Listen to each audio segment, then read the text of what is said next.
Yo, yo, yo. Welcome back to Myth Vision Podcast. I'm Derek, and this is the Bible guy as well. What's up, Dalton? Howdy, everyone. And for all my fans out there who have been dying for some Bible Guy content, this is the one you get for this week, so enjoy it. Look, thanks for joining me last second here. I'm at my mother-in-law's out here by her pool.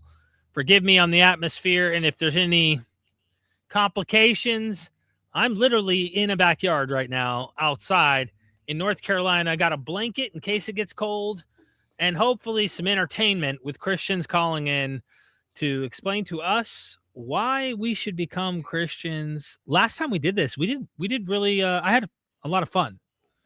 Oh yeah, same. We are the Backyardigans. Right? Yeah, so what were you hoping for? I mean, we brainstormed before the stream on a topic, and I was like, well, okay, what's some stuff that we could probably have some people call in, maybe have some discussion, maybe have a little debate, whatever. And you were like, well, why not have them explain why we should become Christians? And then I was like, well, sincerely, why should we become Christians? And then it's like, Colin, let's do it, Yeah, absolutely, Christian. So, like, whatever you think is the best argument for why me and Derek should reconvert back to Christianity and become Christians again, come on up and give us your best argument. I'd love to hear it. I think I can speak for Derek on this fact that we care. What we want the most is the truth. That's our highest priority. We want to believe as many true things as possible and to disbelieve as many false things as possible. And if it turns out that Christianity is true, we want to know about it. So evangelists out there, get your evangelical boots on, strap up, gird your loins, come up and have a conversation with us. Yeah, looking forward to it. It'll be interesting to see what kind of conversation this is and where this heads. We already have someone popping in. I hope. Yeah. First of all, I hope they're Christians. I can see, by the way, I can see them now this time around. I can see all the people and stuff. Got it. Well, I ask just before we bring anyone on that they show that they are real people behind backstage, just so we can actually identify them. Please do me that favor. If you're in the back, Neurojack, show us that you're a real human here before we end up popping you on and we can have this discussion. Awesome. Okay, cool. I just want to make sure, you know what I mean? So that's what I do. I'd like to screen people if possible, just to make sure that they're real people, Dalton. We have a couple people in the chat before we bring them on, just to shout out. I think this is someone from your side. Oh yeah, absolutely. Hey, Autumn, good to see you there. Allegedly, Duncan is late. Duncan, I'm gonna screw your name up. I'm telling you, like it's gonna really keep me screwed up. Hi, Baron says, thank you so much for being here. I thought he was taking the week off. I forced him on, so you could thank me later. You know, Bible guy and Derek, epic combo. Thank you so much. The jester in the house.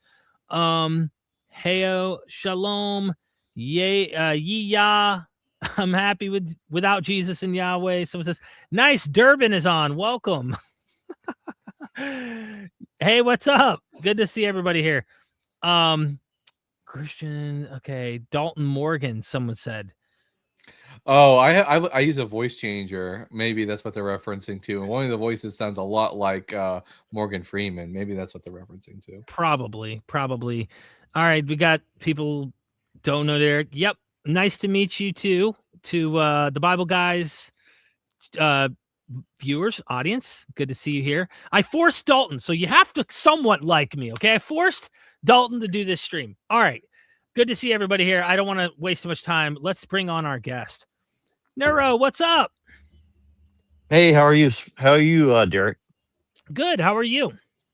I'm doing good. I appreciate you doing this. I've watched you off and on for a few years. I think you did particularly well, you know, talking to like people like Jade Iyer and Andrew Wilson and stuff like that. That's where I first really started watching you, but I've seen you around. So, and I think you bring up interesting points. I definitely don't agree with you, obviously, because I'm a Christian, but I think that you do some very interesting thought experiments. So I appreciate that about you. I thank you for the compliment. It's interesting. I guess it's whoever you ask, on what they think about how that engagement with. I self-confessedly am not an ortho bro. I don't really care for the arguments. It usually tries to put the burden on the people that they're trying to win an argument with. And it doesn't feel like a sincere approach to really getting at the gospel, getting at the revelation of scripture, really getting at why Christianity. Sure, philosophy is involved no matter what you do, but it's like, feels more like if I'm being frank, dick measuring contest. And I'm just being honest, Phil bros don't have a sincere bone in their body. It's hard for me to take them serious when I've seen how the behavior is and that kind of stuff. So, but I do appreciate the compliment. And of course, I do think I wouldn't be doing this if I didn't sincerely think what I'm doing makes the most sense. But being you're a Christian, and thank you for being the first to come on, why should we become a Christian is the question, right? Sincerely, why are you convinced that me or Dalton should become Christians? So that's a great question, and I'm very happy to have the opportunity to answer. So I appreciate you saying that. So I'll put it like this: I'm from your part of the world. Let's put it that way. I grew up in that culture. I now live, on the left coast. That's very atheistic. So I've seen the difference of mindsets very vividly, I think you'd say.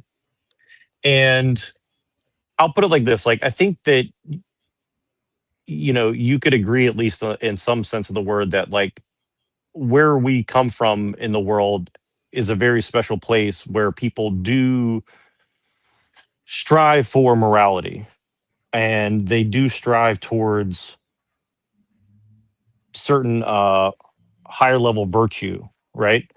Now, is this replicable in other belief systems? I think perhaps to some degree, but it's almost like English, right? Like, so one of my friends says something to the effect that like English is a category of the mind, right? And when people speak English, they start thinking as an Englishman or a Germanic person in some sense, right? Now, I kind of put it that way for Christianity. And for example, like, you're not convinced that Christianity is true in any sort of logical way, but definitely you've seen the fruits of Christian thought, and you're definitely, thinking in the terms of a Christian. And I can see that in a lot of your work, if that makes any sense, right? Well, I would say that as someone who spends quite a lot of time talking to Christians on TikTok, a lot of the fruit that I receive from believers is not very good fruit. Oh, I would 100% agree with you on that. And, and that's a fair point, I think. And I think you guys have done a good job of, exposing a lot of the hypocrisy, and I would say also I'm trying to use the right nice terminology because we're on YouTube, obviously, but there's a lot of wolves in sheep's clothing as well, where people just use faith as a shield to guard them from criticism or being judged or something like that. And I think that that is a major problem, right? But I would still argue that, like, on some level, especially if you look at something like Orthodox Christianity, the actual belief structure itself, not necessarily the version of it that we're seeing online, that it is kind of like the standard of morality that's kind of existed in Western civilization for a long period of time. Now, has it been abused from the beginning till now? Absolutely. If that makes any sense. If I may just let me make sure I'm not hearing any background noise here. If I may just chime in here just to say, like, one of the things I've done with my deconstructing, I would just say my heightening of my skepticism and why the threshold for believing in Christianity has gone up is, I don't know if you've been paying attention. There's a debate happening right now between Matt Dillahunty, Alex O'Connor, and another philosopher over are claims equal to evidence. And like, this is a philosophical debate that's going on between these guys, and one side thinks they're right, and the other side thinks they're right. And is testimony, enough for evidence? Is testimony evidence? And what kind of evidence is it? All these kinds of things. And when you bring a claim, and they're going through this, for example, the guy goes, "Hey, I bought a soccer ball at the store." if you know your friends into soccer, that testimony will heighten the evidence claim and make you probably 90 to 95%. You wouldn't probably doubt your friend bought a soccer ball at the store. It's not like a hard belief to accept, but also it makes sense. He's into soccer, that kind of stuff. So it can be used as evidence. And so we hear testimony. We have written literature that is saying to do good things according to the philosophy of the New Testament, claims of resurrection and these things. What happened to me, and I'm getting taking the long way to get around to pointing out what I mean by morality, is much of the ethics we find in the New Testament are inspired directly from the philosophies in the pagan world that existed by the philosophers such as the Stoics, the Platonists, Epicureans even. I mean, there were Cynics. A lot of scholars have identified Cynic philosophy in Jesus's words. And so what I'm getting at is like, yes, Christianity ended up dominating the world. No doubt. Islam might be next. It proves nothing of the validity, and you're not making that argument that, it is. I'm just making the point that if the ethics of, let's say, Islam had fruition, and then eventually, let's say, Islam tamed itself from its more radical aspects, we started seeing some positive things. Eventually, they abolished some horrific ideas or whatever. And then all along, the apologists in the Islamic realm just say, all along, these were the truths. It just took a long time for Muslims to finally come around and see them and things like that. And yes, they made a lot of change in large portions of the world. The morality claim to me is just like, there are plenty of societies that thrive quite well with good ethics in the East, for example. And I'm not saying that all their ethics are good. In history, everybody owned slaves, for example. But the morality argument or the ethic argument doesn't really move the needle on me when I can find those ethics predating Jesus in the philosophers of the time. And it's just not a very convincing argument to me, if I'm being just honest with you. Sure. Yeah, and I appreciate what you're saying. And I could even agree largely kind of like with your perspective in a sense. I mean, there's a lot to unpack. And, of course, a lot of it comes down to like, what's your standard of evidence and what's your definition of truth? And I think that like fundamentally, of course, we're not really going to fully agree with that. But I would say that in a sense, and sorry, I'm just going to have an interruption in just a second here. But I'll say it like this, like, sorry, I'm distracted because somebody came up to talk to me. So just give me one moment. I'm sorry. Hold on. And Dalton, feel free to, if you want to add anything. Let him add, and I'll respond, because I do have a response to you, but it's going to be a little long-winded, and I want to make sure I address both of you guys. So I agree with Derek that, here, the thing is, people are good or bad, and they are going to use their religion to either justify their goodness or to excuse their badness. The religion doesn't really, I don't think Christianity really makes people good or bad. People are good or bad regardless, and they're going to use a religion to justify or excuse their actions regardless. And to Derek's point, I mean, the fact that we have ethics and morals in a moral society before and outside of Judeo-Christianity. So I think in general, I think people are good in spite of what Christianity will tell them. If I may add just to that, while Neuro's paused for a second here, I was on my way up here, and I've caught some slack. I'm glad Neuro brought up some of the ortho bros that I've engaged in the past, because one of the things I haven't done is studied a lot of the philosophy or philosophers. And so I had a 9-hour trip getting up here to my mother-in-law, we don't know how much time she has left. She's on stage 4 cancer right now. I'm in her backyard, and my wife's inside spending time with her. And I was told by a lot of friends of mine who do know Plato, who do know Socrates quite well. And they've said, start with, Crito or Crito, Apology, start diving into Meno, start diving into Euthyphro. And I started reading all of these, and I spent 9 hours that day listening to all these audiobooks. And I started realizing I noticed some trends. This is 300-400 years before Jesus. In some of the cases, it literally says there is not a single situation where you are allowed to harm another human being. Coming out of Plato, Socrates, in these discussions, that they had such an ethic that harming any human at any time is absolutely uncalled for, and they do not allow it. And so I thought to myself, well, that's interesting. Turn the other cheek kind of philosophy. We find this kind of sacrifice for oneself and pray for your enemy kind of thing. You see this idea already existing hundreds of years in the the philosophers' minds, their reasoning may be a bit different from the time you get to Jesus, but the seeds are already planted there. I can imagine Buddha having a similar thing, harming others, harming any life. He goes beyond just humans.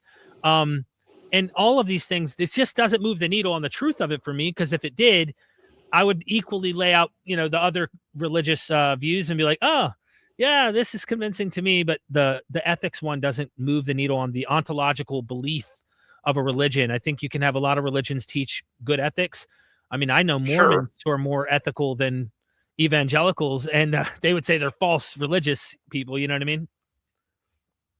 Yeah, I mean, I think there's always going to be a tendency to have like a purity spiraling among Christianity. And again, I think that's, maybe depends on your perspective, because, okay, you could, I mean, I like to argue things like, for instance, that Nietzsche was a Christian who struggled, and he wrote all these polemics against Christianity because he saw the value in Christianity, but also hated how it had been bastardized, by, people like Hegel, maybe, for example, right? So,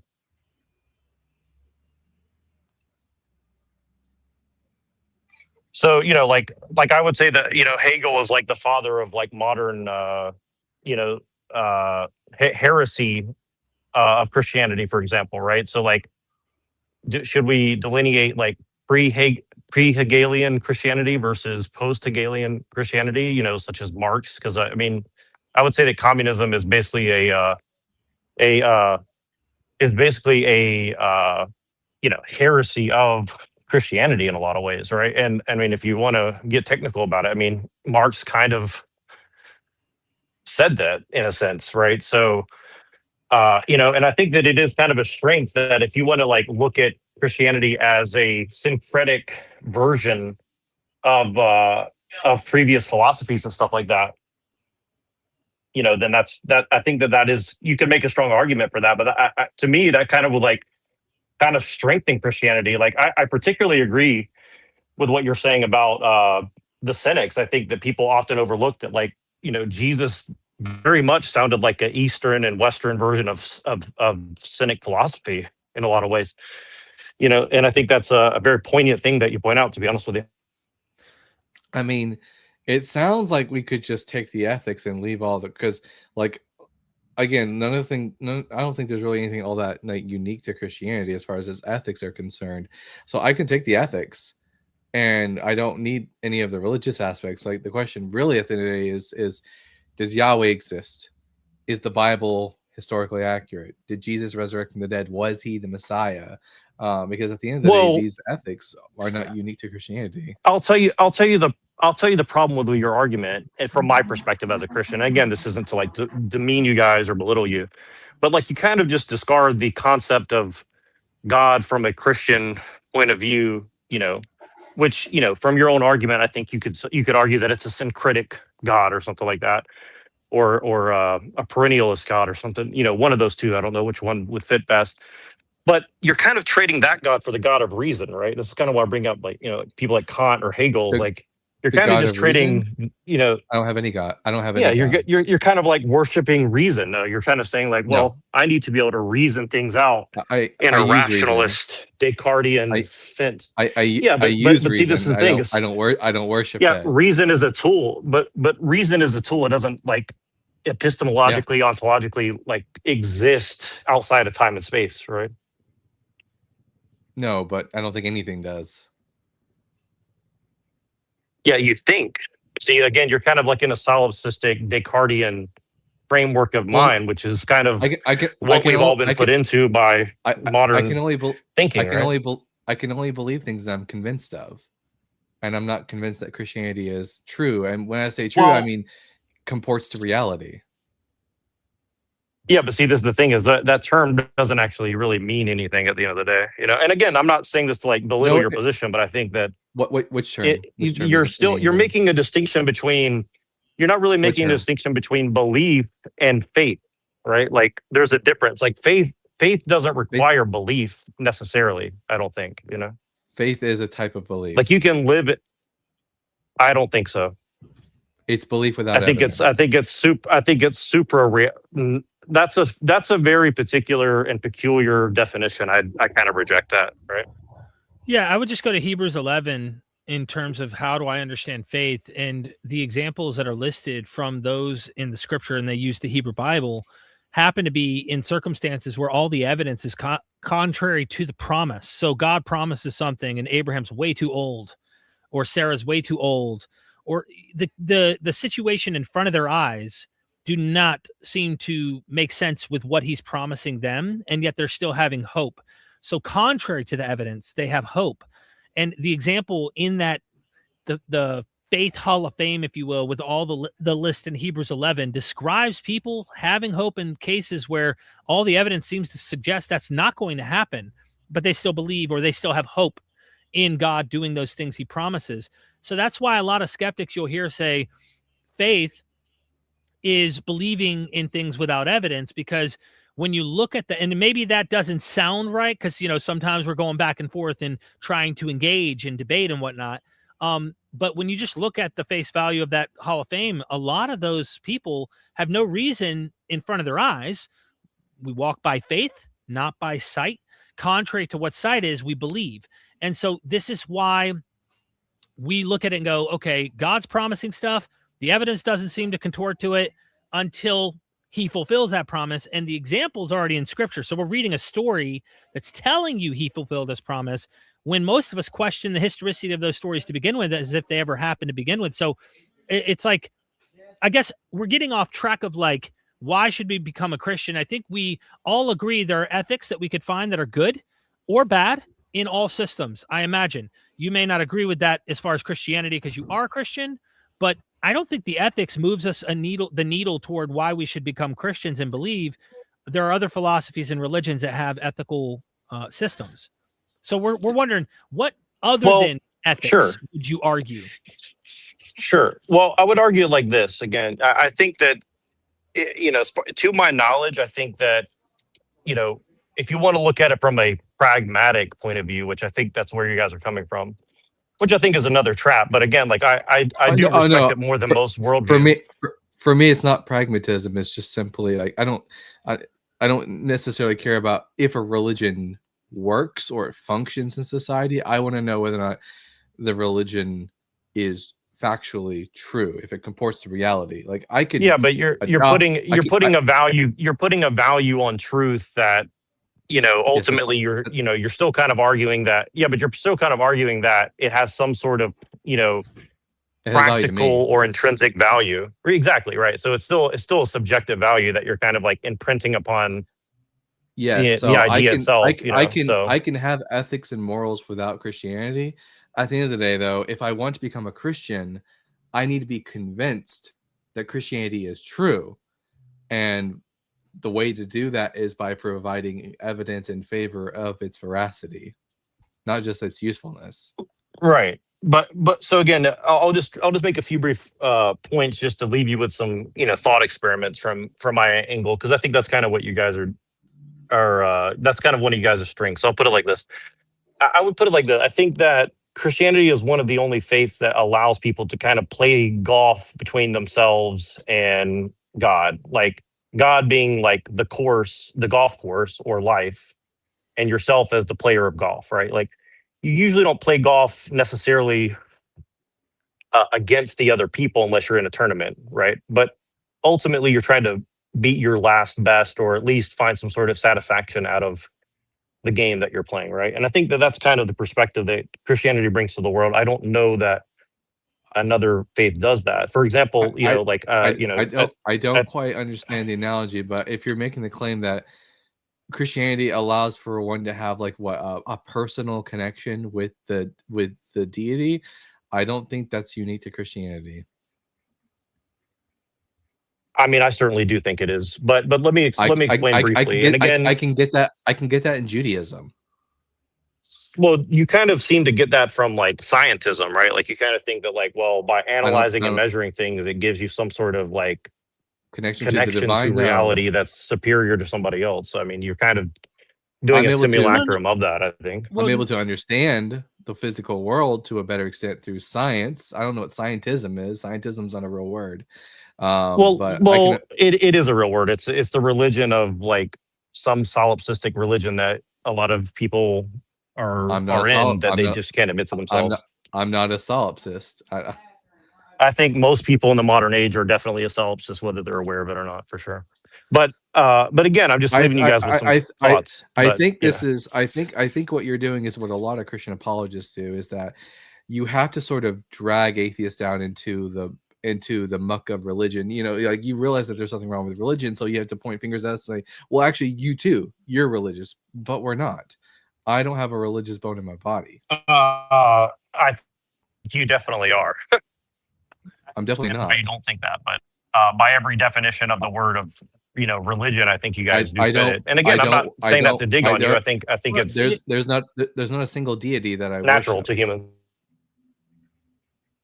I think he's breaking Well, up. this is why people do, I don't like the way that the guys do the presupposition with you guys, but I do think that in general, like, you do have to examine all the presuppositions, at least to yourself in private, in the closet, like we Christians do when we pray. But I don't worship any deities. About what your belief is.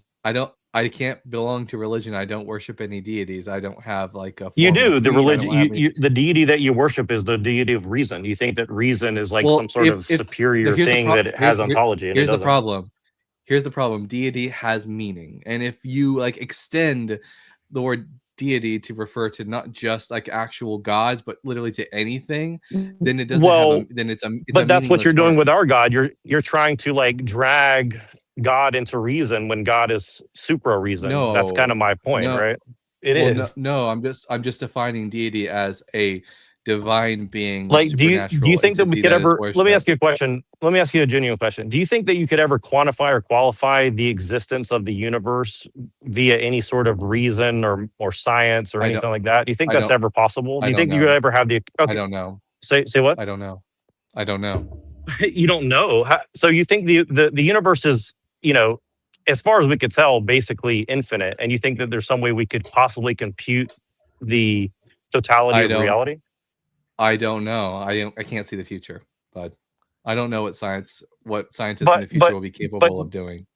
Sure, but if you had to put a hypothesis forward, would you say that which would you would you say that my hypothesis is closer to that or yours? I don't do that kind of stuff. What I don't even know what your hypothesis ultimately is. I mean, I know you're a Christian, but we're not trying to like straw man your position or make you things you say you aren't, even though you keep trying to put that label onto us. And we're because you guys are trying to say that like that there has to be some sort of like evidence, quote unquote, of there being a God. I mean, for me, it's like reality doesn't. You can't reason how reality exists. Is what I'm trying to say. We're specifically asking Christianity because at the end of the day, who knows? I mean, let's just say in 5 years, I'm like, you know what, man? I think Plato and these guys were onto something. Maybe there is something out there. Shit, I could be wrong. Cool. Yeah, I think Plato was definitely onto something. Okay, I think Plato was definitely onto something for sure. Mind you, let me elaborate a little bit here. Cool, right? So we come to an agreement. Let's just say we're both like, you know what? We just somehow, let's say empirically, there was a way of pointing toward that made people convinced like me and Dalton. Now, why Christianity? Why not polytheism? Why not the various systems that predate it? Why not the pagan version of the philosophers that centuries prior to Christianity already had these ideas that Christianity inherits many of those ideas, recycles them in their own systems. But it's just like, why Jesus? And so I think we're culturally brought up, and this is one of the things I think Dalton would probably agree with, is that Christianity dominated the world mostly. I mean, through coercion and psychological, I'll say manipulation, and I don't mean that necessarily derogatorily, even though it can be that way in certain circumstances. So I'm asking. Well, I'd also say that maybe it's through the strength of its usefulness. Like maybe it's useful to see the world through a certain lens, right? And this lens has provided people with, the ability to do all these great things, right? I personally don't care about whether or not Christianity is useful. I care about whether or not it's true. Well, let me put it this way, and I'll try to make it a little bit personal. Like I have family members that have died recently and are probably going to die soon, right? And I think that that's kind of what Derek was talking about. And look, I see, as a Christian, I see our time here on earth as like it's a test, but it's a test of love to let God know us and us to know him and prepare us for whatever comes next. Even if there's not, let's assume that you're right. There's just nothing after this. Consciousness disappears, which I don't believe. I think you could look at the, the laws of thermodynamics and like energy and all this. Like something about our existence is going to continue, I would say, even from a scientific point of view, but we don't know what that looks like exactly, right?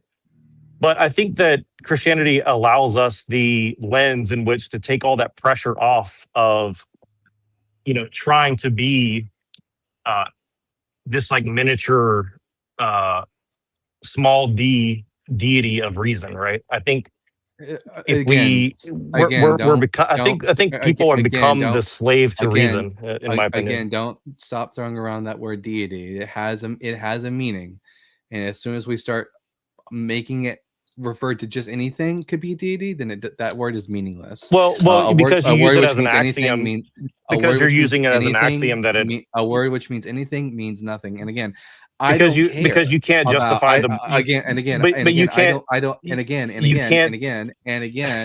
I don't care about whether or not Christianity is useful. I care about whether or not it's true. But here's the thing: is you can't prove reason is real through reason, right? That's kind of what I'm trying to tell you, right? You're trying to use it like it's a presupposition that must be. But say what?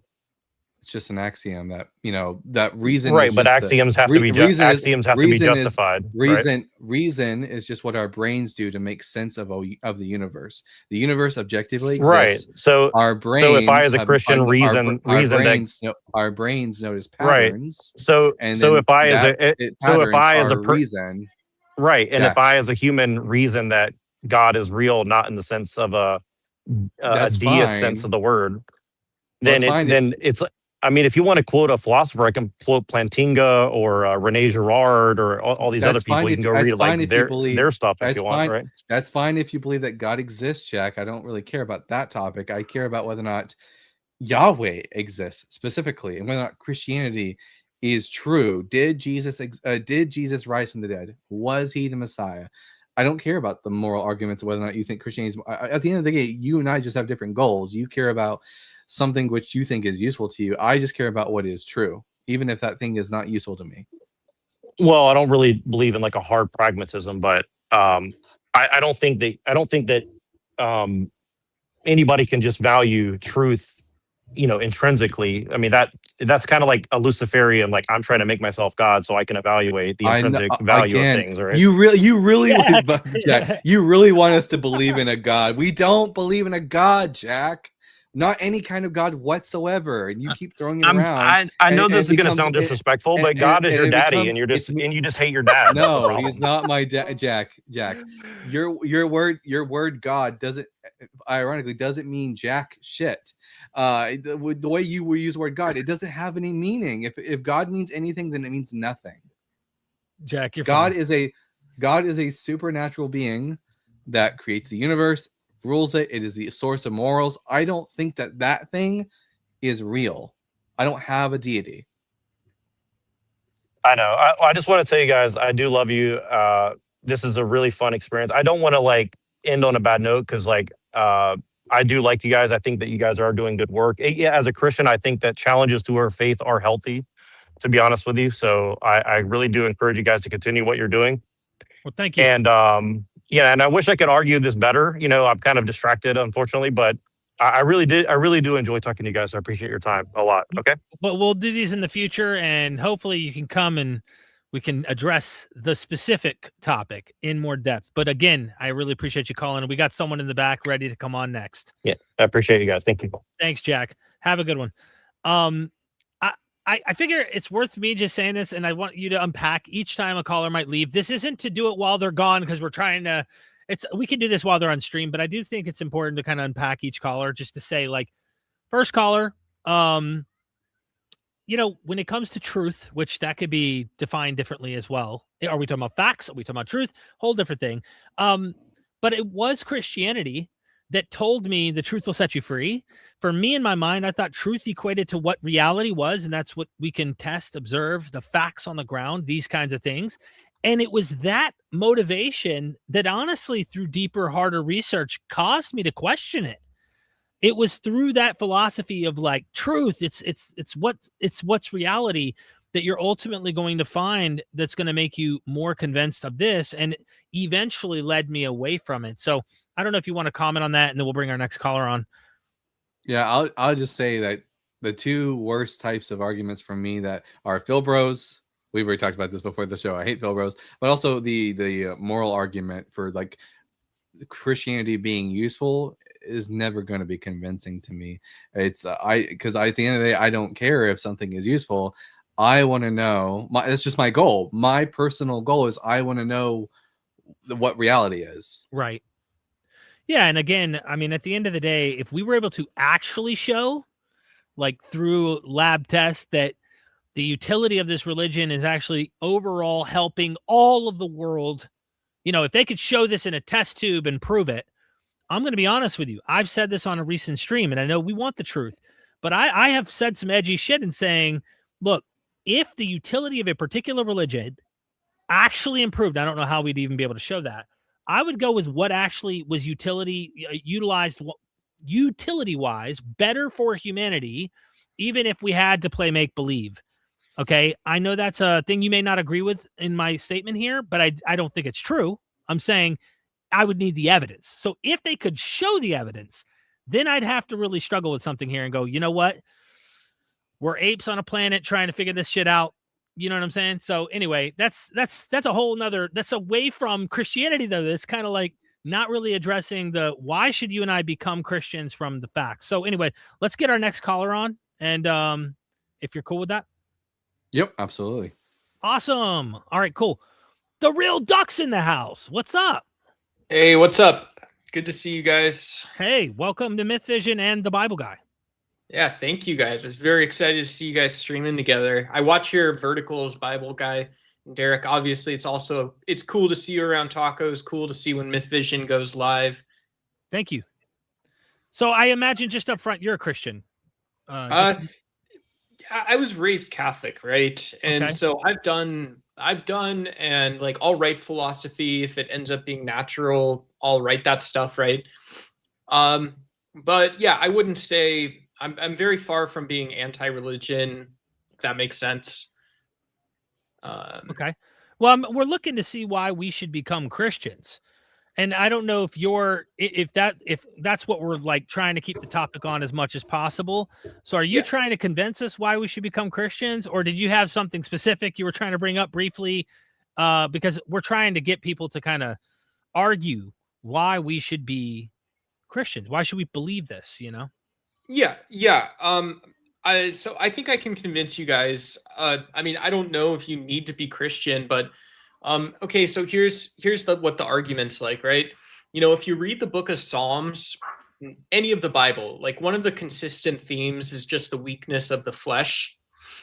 And so to me, when we're talking about arguments that develop from testimony, when we have these theological terms like revelation or revealed religion, it seems like the people that wrote the Bible and are telling these stories, providing these lessons, they're talking about divinity, have a solid recognition and grasp of their of their access to the human experience. And so I think this strengthens claims as evidence. I think it strengthens testimony. It strengthens the abductive and perhaps inductive case that the Bible is divinely inspired for multiple reasons. So my biggest contention with the idea that the Bible is divinely inspired is mostly going to be due to the fact that it contains scientific and historical errors.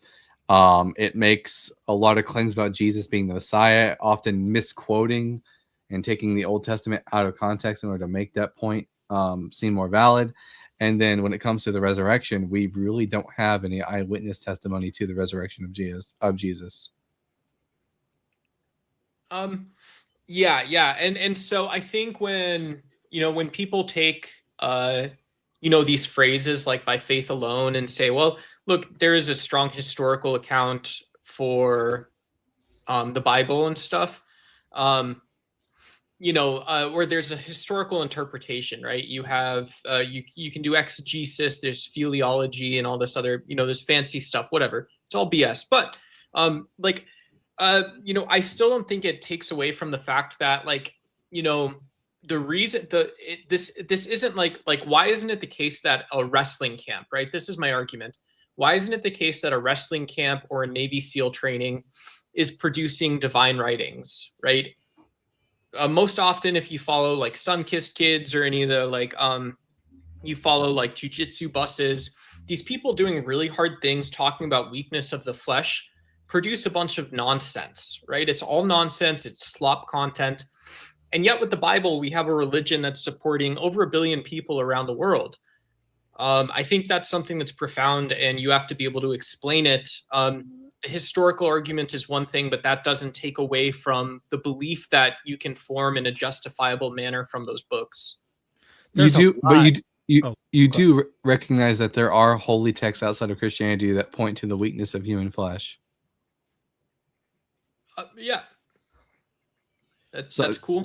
Yeah. So that wouldn't really bring us to the idea that Christianity is true. It just means that maybe that these authors recognize something that anyone really can recognize, is that human beings are frail, and they also happen to believe in a particular deity, and they coupled those two beliefs together.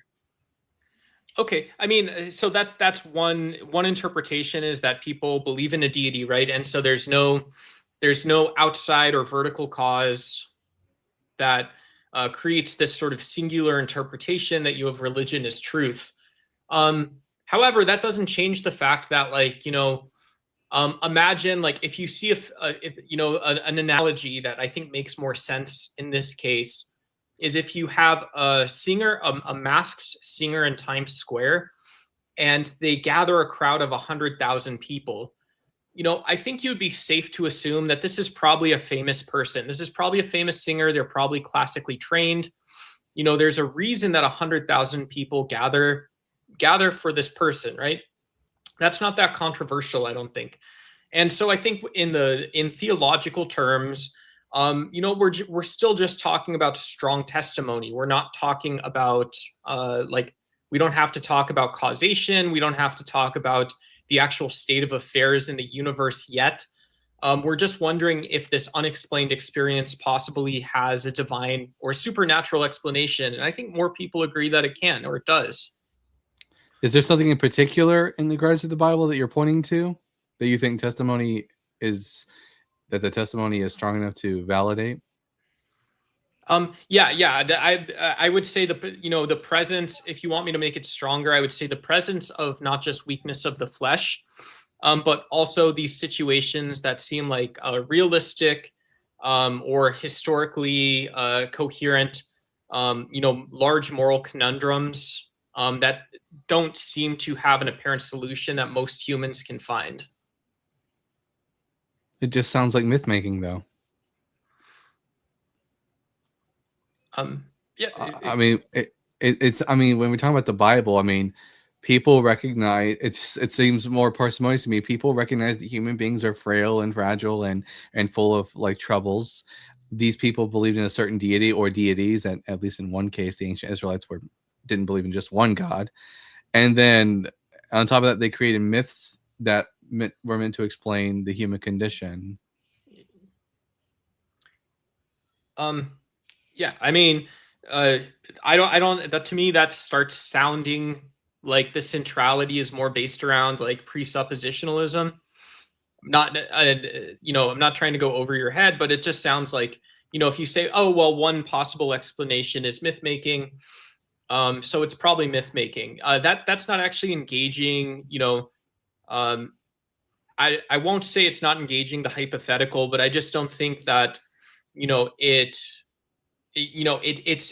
is assuming at least naturalism, or it's assuming the myth-making narrative is historical and social, perhaps. Well, naturalism is the default position. Okay, yeah, that's so cool, right? So, for example, when it comes to the resurrection, why should we think that Jesus of Nazareth was really resurrected from the dead?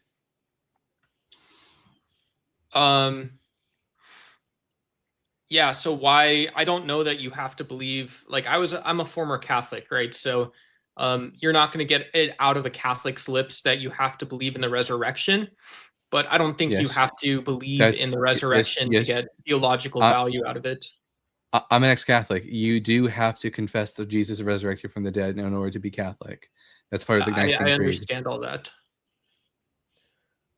So that is necessary. Not necessary like you're saying it. Yes, it is. You have to believe in the resurrection of the dead in order to be Catholic. Yeah, right. So it is necessary. So the question is, why should we think that Jesus was resurrected? Yeah, I mean, I think the manner in which Jesus died and was reappeared to people satisfies the resurrection narrative, to be honest. What do we know about the way he appeared to people? He did it, right? That's what's in the Gospels, is he did it. Well, the Gospels are, I think the Gospels are myth. I don't necessarily believe that they're telling the truth about what Jesus said and did. When the Gospels themselves change facts about Jesus's life from one Gospel to the next in order to satisfy some sort of theological belief, I don't have any really good reason to believe that the resurrection accounts of Jesus are accounts of true events. I don't get why you're asking me these questions if you're not going to listen to the answer I give you, right? That doesn't make any sense to me. I am listening to the answers you're giving me. I'm asking you, why I should become a Christian? This is the second time you asked me a question and you said, well, it's just naturalism, right? You asked me to come up here and say, why should you be Christian? And if the answer is always just going to default to, oh, well, it's naturalism. And then you're going to ask why I can believe the resurrection as allegorical, but also significant. And then, oh, it didn't happen. I don't get it. You think it's allegorical? You think it's allegorical? Huh? You think it's allegorical? Yeah, I mean, I think someone's fine for, like, if that thought doesn't enter your head, you're probably mentally ill, right? Dude, most Christians don't. I mean, I'm not going to say I can't speak for all of them, but most Christians think it literally. I'm sure you know that, Duck. By the way, I wanted Dalton to spend some time engaging here. There's a lot of stuff here to unpack. Earlier you brought up like the how many people believe this, kind of the idea of how so many people are convinced of it. And I think of Islam. There's a huge mass amount of people there. You brought up myth making, and I think we need to back up for a second and just say this. Me and the Bible guy, think of Socrates, who's very skeptical, who's going to question, who's going to be, constantly try to go, whoa, about the resurrection. We're just doing what Socrates is doing. We might be a bit of a gadfly. We're annoying, okay? But that's because we're not convinced that the testimony we're reading in the material is convincing. It could convince us that, yeah, maybe people had experiences at best, but humans have experiences all the time with all sorts of things. And so we're questioning the very nature of the resurrection and the truth of Christianity as if this is reality, as if this is the one true religion we should be following and not any other religion. And so when I compare using heuristic approaches to other religions, even contemporaneous to Christianity, and I see other people who ascend to heaven, who are miraculous healers, all these kinds of things, I think to myself, seems like this is something that is prevalent, that people were doing around this time. And that to me, at least, brings it in on the plate that, okay, Jesus isn't the only guy doing things like this. That raises doubt for me on one testimony, or the testimonies we find within one religion. And then there's other testimonies. So you actually were the one commenting in the back, correct me if I'm wrong, Duck, on the Matt Dillahunty engagement with the other guys. And I was listening to it. I'm not a philosopher, okay? I'm trying to get my head wrapped around some of this stuff. But yes, I can see testimony being used as evidence when you have a trustworthy report of people you know and trust. And I always tell Christians, you're convinced of the testimony written in text. Some of that testimony, scholars, I think, have done a damn good job of showing was made up. And what I mean by that is 2 Peter.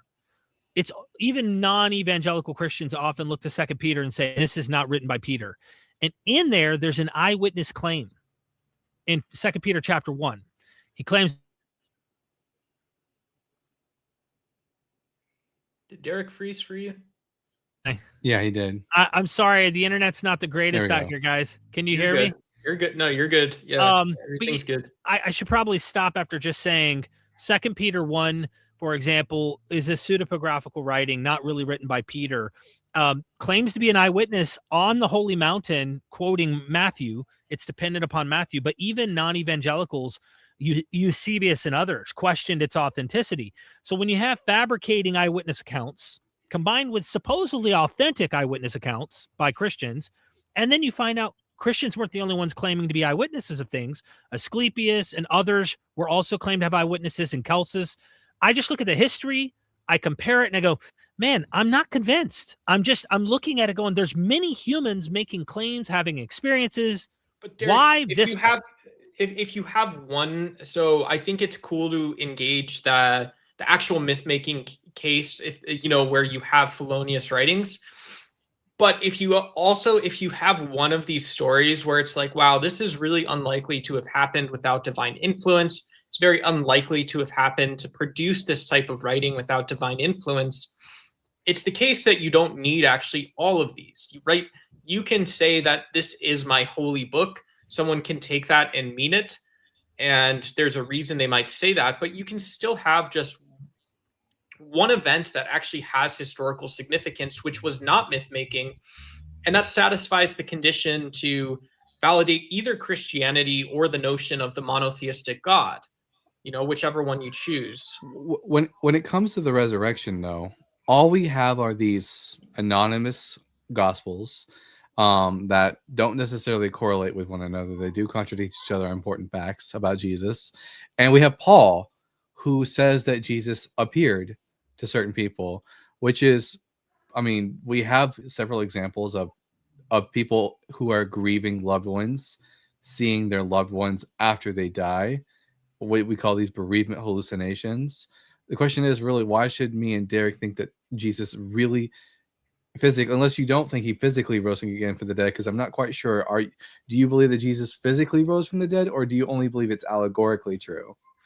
Yeah, I believe it's allegorically true in the sense that I think one conceptualization that if you're a theologian or a philosopher, you have to explore is Isaiah stating that it's not the life, but it is the death of Jesus that saves others from death. I don't think that's an example where I don't think Isaiah? that is totally allegorical. Yeah, in Isaiah. So when we're talking about the resurrection and Jesus's crucifixion, I think that line sort of captures about where I sit from an epistemic standpoint. Like, so do you think there's TMFJ747? Thanks for the super sticker, my friend. Just want to give you shout outs if you send in super chats or super stickers. We really appreciate it. Both I and the Bible guy. Thanks. So is there, in your worldview, is there still a physical corpse of Jesus left over somewhere out there? Yeah, I mean, ashes to ashes, right? The man that was crucified, I think his body went the same place as everyone else's. Okay, so Jesus didn't physically rise from the dead, even though the Gospels would make that claim. So really, I don't know how he would have ascended into heaven. I don't know how Jesus would have ascended into heaven. I don't need to believe for century Jews, that's an easy answer. He just went up because heaven was up there. Where does it that you think Isaiah makes reference to the resurrection of Jesus? Because I'd say that there is no reference to the resurrection of Jesus anywhere in the Hebrew Bible. I don't know. So I know that it's the Gospel of Mark, and it is it's Isaiah 40, I think, Isaiah chapter 40, that begins referencing the almost the like eschatological or the death narrative of the Savior of the Son of Man, whatever you want to say, whatever. Isaiah 40 is just about the Israelites leaving exile from Babylon. 42, 43, it's somewhere in there. All of that section of Isaiah, from Isaiah's 40 to 56, are all about the children of Israel leaving exile and their soon exaltation before the eyes of the nations. There's nothing about a Messiah. It's somewhere in there. You can Google it. if you want. All right. So Jesus allegorically rose from the dead, not physically. I mean, I think that just means it's a story that you find meaning in, not that Jesus in any real way is actually not dead. That's a good point, right? That's a good argument, I think. I think for people that do believe, and maybe this is disingenuous because you guys can just say, oh, this duck character is kind of crazy or something. But I think people that do have what seems like a revealed or a divine experience, if you feel you're part of the divine, if you feel God's presence or something, whatever you want to call it, if you feel that and you see there's these unlikely stories, right? This might increase or improve, like, yeah, your Bayesian priors for why you become a Christian. Well, yeah, I mean, good that's reasons obvious to do that. Yeah, of course, Duck. I mean, that's mostly why Christians become Christian, through some kind of experience. And then when they're being told through that experience, the environment is usually through a pastor or somebody who is giving them, framing it through the mythic framework of the death and the unconditional love of a father, et cetera, in human terms, which I think just taps into the innate nature that humans have by being born by a mother and having a father. So they're tapping into the instinctual things we have in the natural world, and they're having unique experiences, these experiences under whatever context that may be, at a church, at a youth group, through the preaching. They're in jail. They've gone through struggles. They're in addiction. Their women, left them, or they've been abused, whatever it might be. And they then attribute the claims of a myth to an experience, and it doesn't do anything for the truth of that claim. And we can get this all across the world. This has been written extensively by experts in the field, that experience, all of us have it, whether we're religious or not religious. And no matter what hat you wear, you're going to have that. And then one just thinks it's the truth of Buddha or the truth of Islam. And there's a lot of mystical Islamic positions you can hold to. So it sounds to me that you're too heretical for even the people in the back who want to come on and talk to us. They don't even think you're a real Christian. And I'm just telling you what they're saying. Look, I do appreciate you calling in. We do have 4 other callers that are waiting in line, but I want to give you one final, last chance to convince us here. Dalton seems not so convinced, and I'm just sitting back watching on this one, man. Okay. Give your best argument right now, Duck. Best argument, please. Best argument is the Bible is the only collection of books that shows the full spectrum of human experience and reaches into the divine. It is not a mythology like all others. It's not like LeBron James and the Cleveland Cavaliers. It's not like J.R. Smith, calling a timeout or, not shooting the ball with a second left. It's not like any of those things. It is a story that is capable of forming beliefs. It is deeply allegorical, I think, if you take it that way. And those are all abductive reasons that can lead to induction and perhaps relate to universal human experiences, why someone can be a Christian. And I think you should all consider it deeply. I appreciate it, Doug. I don't know. Go ahead. The real Doug, you've just perfectly described the polycanon from Buddhism. It describes the full breadth of human experience. It claims to have people get in touch with the divine. The polycanon, by the way, is the Tripitaka. It's the text that belongs to Buddhism. Everything you just described also perfectly describes that holy text. I was thinking of Hinduism, it's a good question, too. Right? That's a great question to ask. Yeah, Doug, I was thinking of Hinduism, too, because I know they have some really complex philosophy on how they understand the world, nature, gods, all of that, and our relationship to it. So maybe there's just more learning on looking at those things, because if Christianity and the Bible convinced you, because a lot of these arguments you're bringing up, you might get persuaded to become even more pantheistic or some kind of broadened person who still holds to some ideas. But you might even expand your idea about God bigger when you look into those other traditions. I don't know. I mean, I'm not trying to take your position away from you. I'm just here to say, what evidence do you have to prove Christianity? I thought that was evidence. I thought I proved it there, but it doesn't have to. But I just think it's one. It's one. I could be Buddhist by that measure. Right. Right. Well, but you could be Buddhist, right? But if the question in the prompt is sincerely why we should become Christians, I would say the best reason to do that is because your experience is there's going to be people in the audience. Your experience doesn't relate to another belief system better than Christianity, right? So just treat it like that. I think different people have different experiences, and I wouldn't want to act like my experience is more superior, even though I did at one point as a Christian believe that they didn't have real experiences. And in fact, so much so that as a Protestant, I thought Catholics weren't really Christian, because I heard some Catholics convert and they said, well, we didn't have a real personal relationship through this mode of Christianity where I walked down, altar call, gave my life to Christ, that kind of stuff.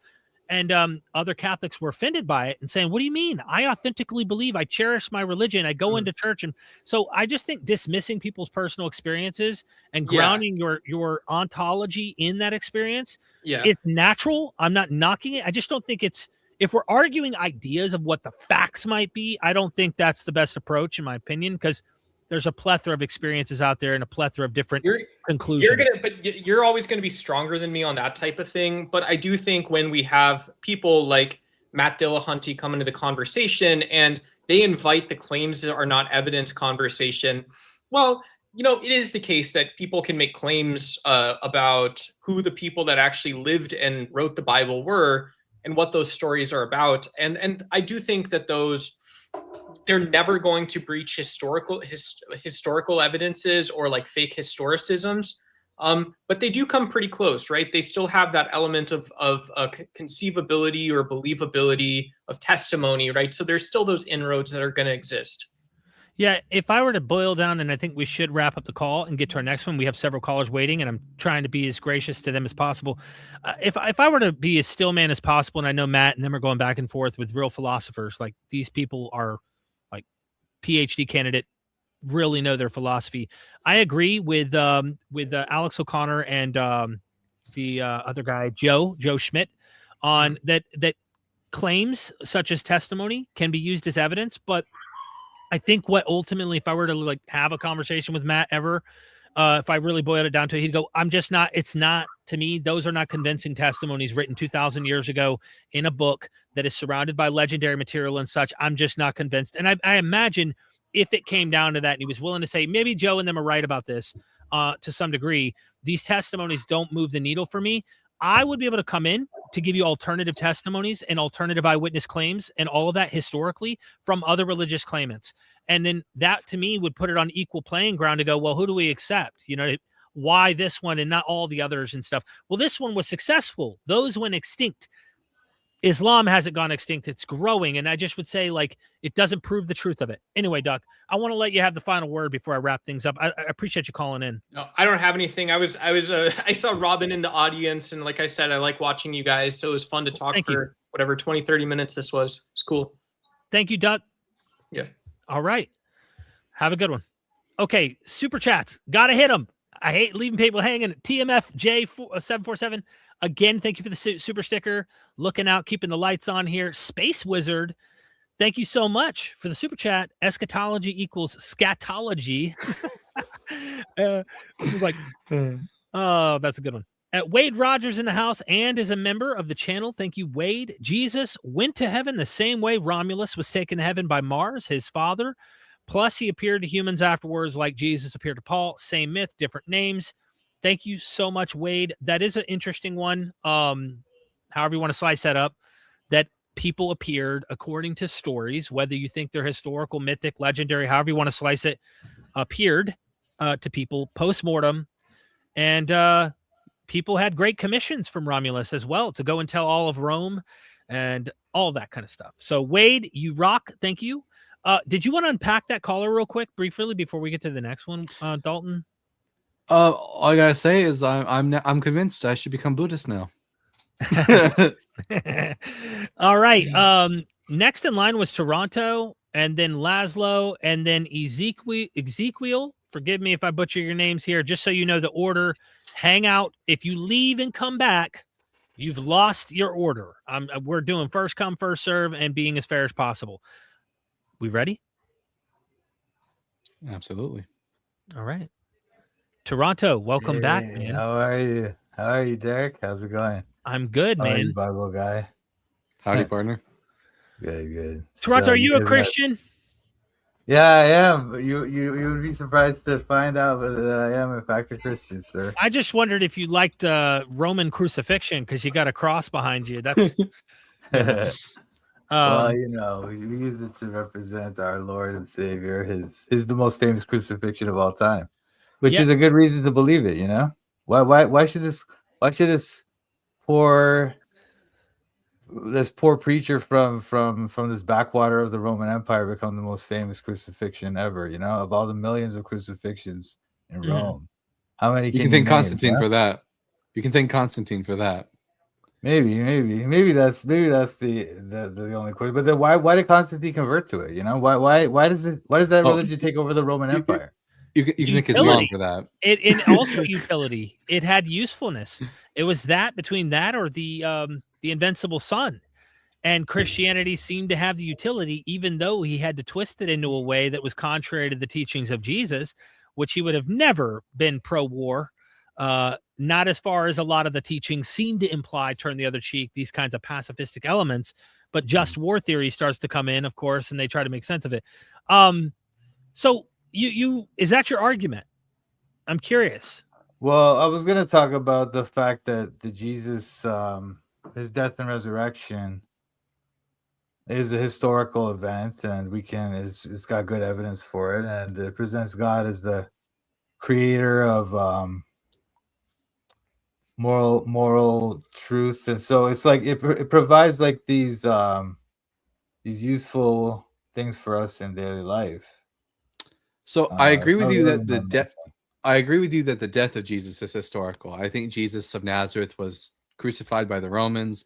I think probably buried in a mass grave with other crucifixion victims. But why should I think that he resurrected from the dead?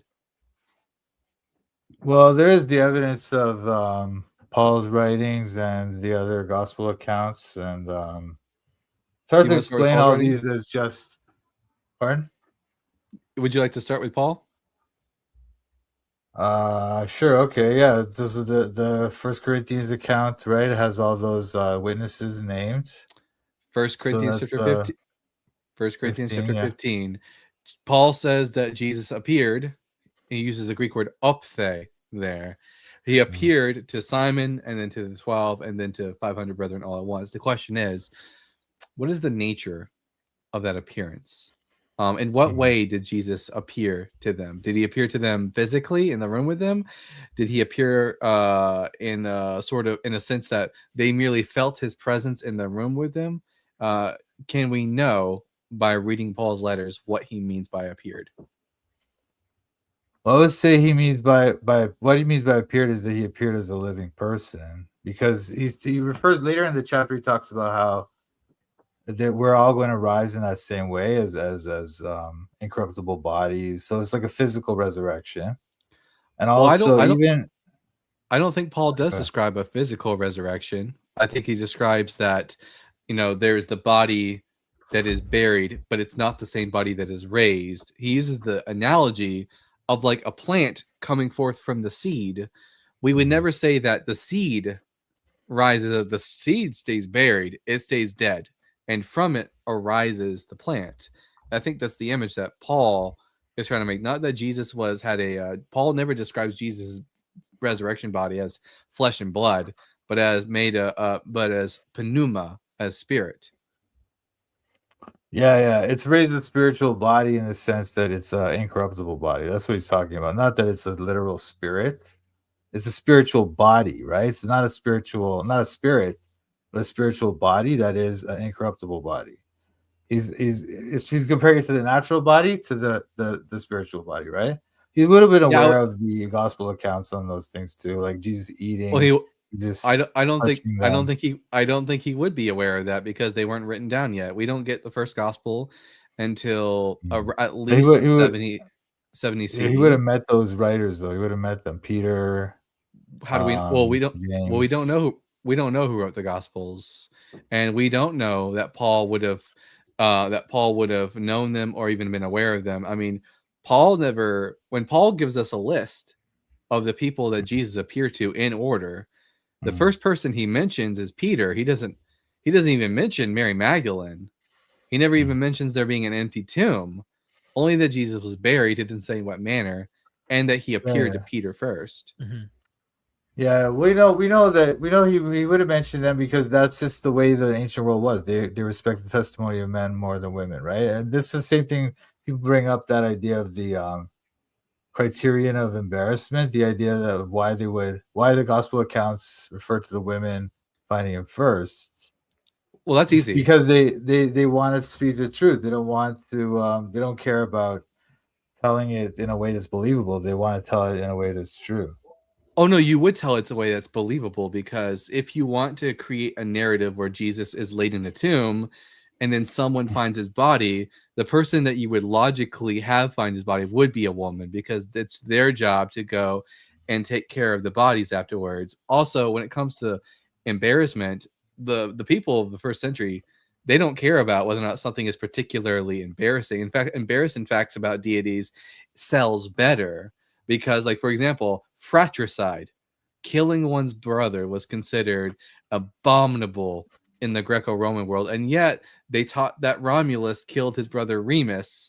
Like, something being, and we don't really necessarily think that Romulus or Remus existed, nor did one kill the other. So an embarrassing fact only sells the gospel more to a Real- Yeah, well, Greco-Roman the audience. embarrassment Quick, thing Toronto. isn't just about the idea that it's Real negative. quick, It's more about the Toronto. idea that their testimony is not regarded well. But sorry, Derek, go ahead. No, you're fine, because I think it's important to note that this apologetic has been dismantled. I mean, this it doesn't work. We know that women specifically would have gone to the tomb historically. The role of women in mourning and burial was culturally standard in ancient Mediterranean society. It would have been unusual if women were not at the tomb. And the literary reason, for example, for women being the first witnesses in Mark is that they flee and say nothing to anyone, for they were afraid. That is the original ending of Mark, which Mark chapter 16, verse 8. The women are not triumphant eyewitnesses, and some scholars think that the reason they went and told no one is to explain why they didn't know about this narrative. But on a mythic level, on a mythic point, if you just look to Osiris, who dies also and is said in their mythic traditions to resurrect, Isis searches for the body, going to look for the body with her sister Nephthys. You also find in the Tammuz cult, in the Hebrew scripture, the women who are mourning over the death of Tammuz, which is just Adonis in the Greek world, women always are said, even in Dionysus's death, he's twice born, the Maenads, through revelatory experiences also. So, look, you can go through several cultic mythic examples, but also historically, you can go through historical examples where women were burying, and that was part of their custom, was to bury people, bury the dead in the Mediterranean world at this time. So either way you go, whether you go down the mythic path or the historical path, and maybe the mythic was inspired by the historic, either way, you have women going to the tomb. It's not an embarrassment. This is an anachronistic apologetic to try and argue, well, their testimony isn't as good as men's, so why would they make it up? I mean, we have several stories in both myth and history, so real history, where women did this act. And I just find this a very weak argument. The one thing I will say about 1 Corinthians 15, though, just to finish my thought, is that I've actually interviewed Delcy Allison Jr. on this. I've interviewed experts on this. There is a real question as to why Mary or other women are not mentioned in the list. According to Allison, and this is just one academic among many, is that it was male-centric. The early church was clearly not a fan of women apostles. Now, there's a debate on much of the words that Paul says about women remaining silent, and all of these things you find within his letters, many scholars think aren't really Paul. Paul had women apostles, they had revelations, they spoke in tongues, they prophesied. Women were on the same footing as the rest of the people. And there are real contentions by critical scholars in suggesting that later patristics are putting in the mouth of Paul in a lot of these fake letters in the name of Paul, oh, be silent, go to your husband, don't speak. That kind of stuff would make sense if they're trying to silence women in the church. Okay. Sorry, I had to unburden all that so that you understand. No, I mean, apologetic doesn't work, in my opinion. Yeah, I understand. I understand what you're saying. I can respond to those points individually, but it's a lot you dropped there. I had to. Yeah, okay, but yeah, I get Come on, it, man. Derek. Come I on. mean, You got to give me you're some. dying to let it out. I know you're an expert in your field. I get I'm it. not an But, expert. No. I'm not an expert. I talk well, to you're endless quite experts. knowledgeable. But I would just say Here, let's start with the first point. those arguments you made are I think individually I could take them down, but it's like Well, I the had to fact make is it that collective, but Dalton, please. I want Yeah, Dalton to help us. well wait before Yeah, you say anything, Dalton, let's divide up into little Yeah. divide up into little bite sizes and just deal with the first thing first. Like, if you were creating this story about the resurrection, you would have it be women. It would be weird if you had men discovering the empty tomb first. We can start with that. Not necessarily. You might say, okay, the women went there the next day, and then they I don't know. There could be many reasons why you could tell the story in such a way as to make men tell it. But anyway, I don't think the criterion of It wouldn't be embarrassment believable. is a big thing. It wouldn't be believable though to a Greco-Roman No, but audience. It's not the job of men to go and take care of dead bodies. Okay. So let's just say that's not a big important aspect then. So the women found him. Okay, so then the women found him, and then there's all these eyewitness testimonies of this risen man, risen Jesus. Where? Right? Well, in the Gospels, in the Paul's letters as well. As I was saying to you, you're trying to take Gospels down aren't- this idea that The problem is that Gospels the are- Gospels are not eyewitness testimonies. We don't know who wrote them. we don't know who wrote them, so therefore they're not eyewitness testimonies. How does that work? I mean, Matthew and Mark never even claim to be eyewitness. Mark, the first gospel written, doesn't claim to be written by an eyewitness. It's just a story. Right. And Luke does, right? And Luke says that he contacted eyewitnesses, and John says it was written by eyewitnesses. Who are those eyewitnesses? The other two stories? Hold on. The other two stories now. But before They're we obviously get to written by John- eyewitnesses, or they're obviously contacting eyewitnesses. But go ahead. Who Derek, are what they? you saying? Yeah. Well, let's take it piece by piece because Yeah, I did yeah. unburden a lot. I admit my fault because that is a lot of material. But I wanted to just point out the criterion of embarrassment just doesn't work. Who's Luke's eyewitnesses? We don't know all the eyewitnesses, but certainly the other apostles, Mary herself. It sounds like he talked to her. You know what I mean? Well, How do you know So- that? He says it in the prologue. So he well, said, there's literary features of this story that make it sound like he talked to her. But I was gonna say, like, look, all these are just like little points you're making. I'm just trying to say there's a general good case here. Like most scholars would agree that the death happened, that the apostles at least believed that they saw the risen Jesus, right? And that Paul was converted. Yeah, Right? that's So this perfectly is- that's perfectly explainable through naturalistic phenomenon. All that's really required for this myth to start is one, for Jesus to be crucified, two, for Peter to have a bereavement hallucination, and then three, for the other Christians to experience a collective delusion. That's perfectly. We have several examples of this. That's collective perfectly. delusion is a very difficult theory to make work here because it's not a very common thing. It's not, and also the way that they all kind of tell the same story. Collective delusions don't really. Are you they Catholic? Generally, are not. No, I'm not. What do you think about the But miracle? yeah, of the sun? those stories. If you're talking about Guadalupe and stories like that, well, those stories are not like they're not all telling the same event. They're not all talking about the same kind of. Well, no, there are allegedly thousands of witnesses for the miracle of the sun. Yeah, but some of them will say there's a woman in the sky. Some of them will say that there was the sun. So they have different like different testimonies. Right? Whereas here you have this. Hold on. Where are you? So if the testimony, wait. so wait a minute. If the testimonies have different. Wait, Toronto. Hold on.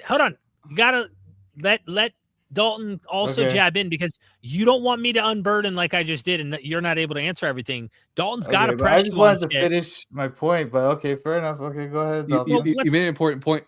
You made an important point, Toronto. That if there's differences in the testimonies, then it's quite unreliable. What about the differences in the Gospels?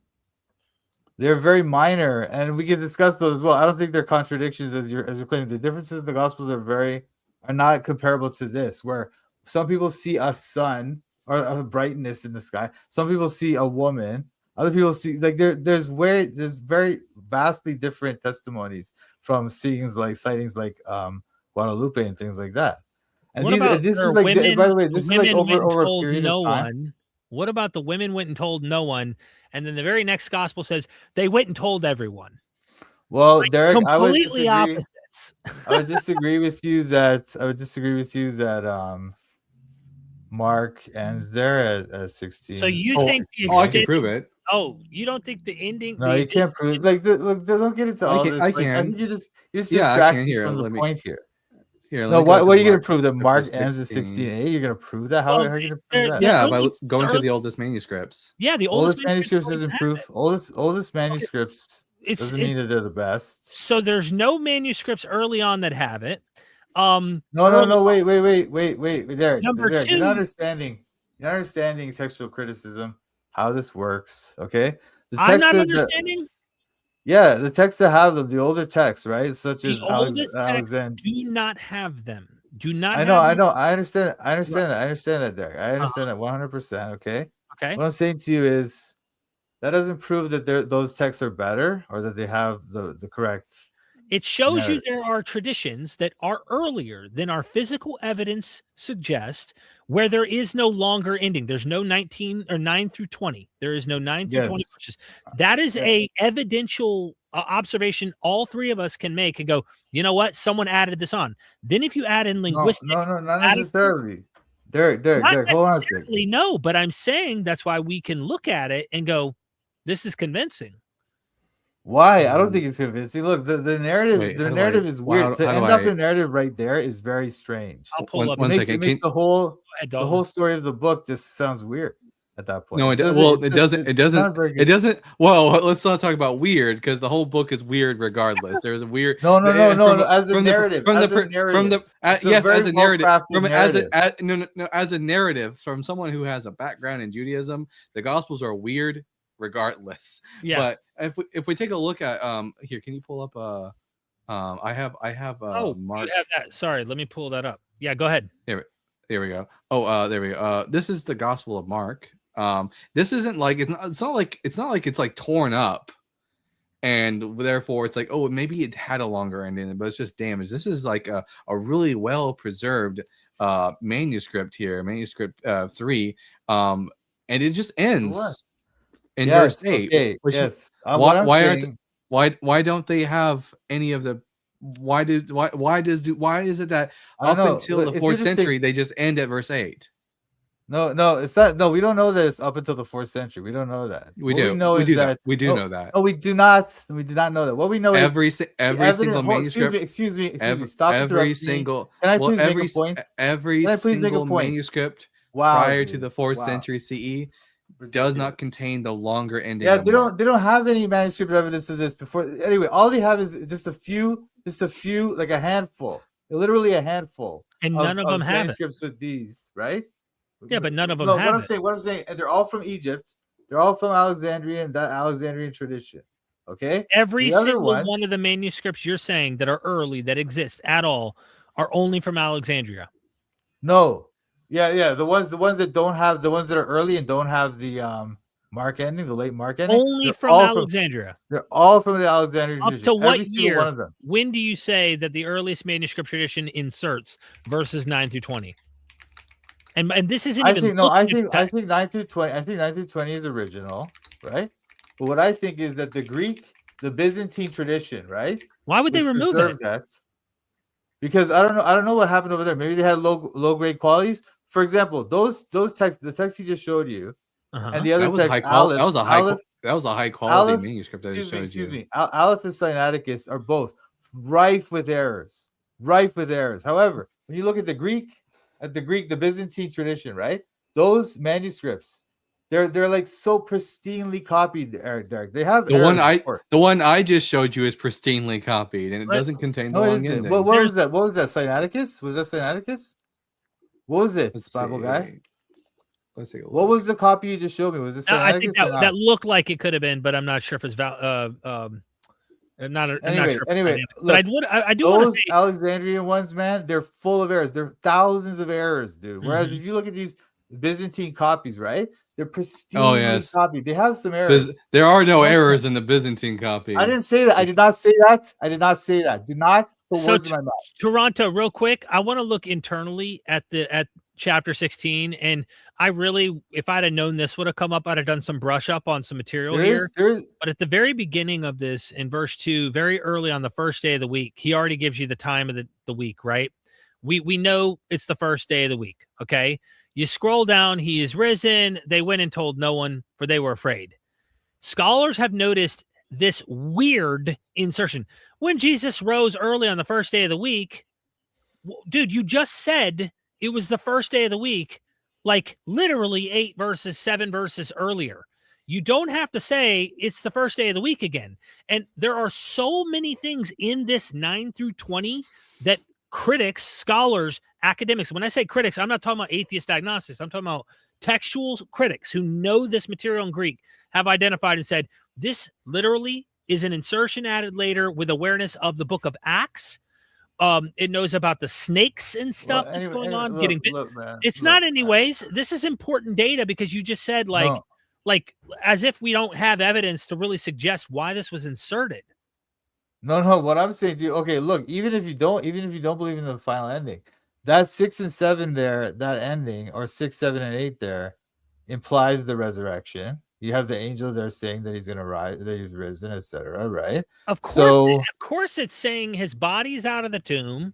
This is Mark, not Paul. What he was saying earlier was that we're dealing with Pauline theology, which we don't know, and I don't really care at the end of the day if the body is understood to be physical or not physical in Paul. Personally, I'm just telling you my honest opinion.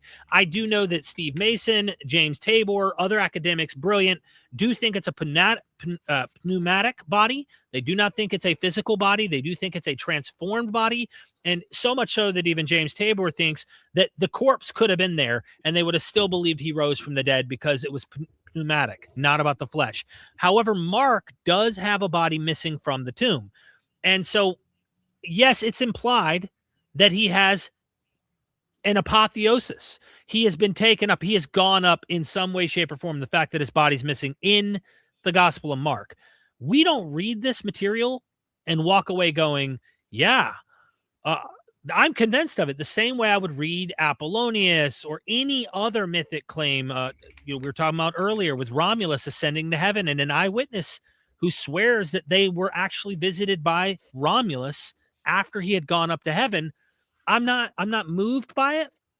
I get why Christians believe, but I feel like that you're doing apologetics for your belief. Well, I mean, you always say that. You always try to like mind read me, dude. Well, I think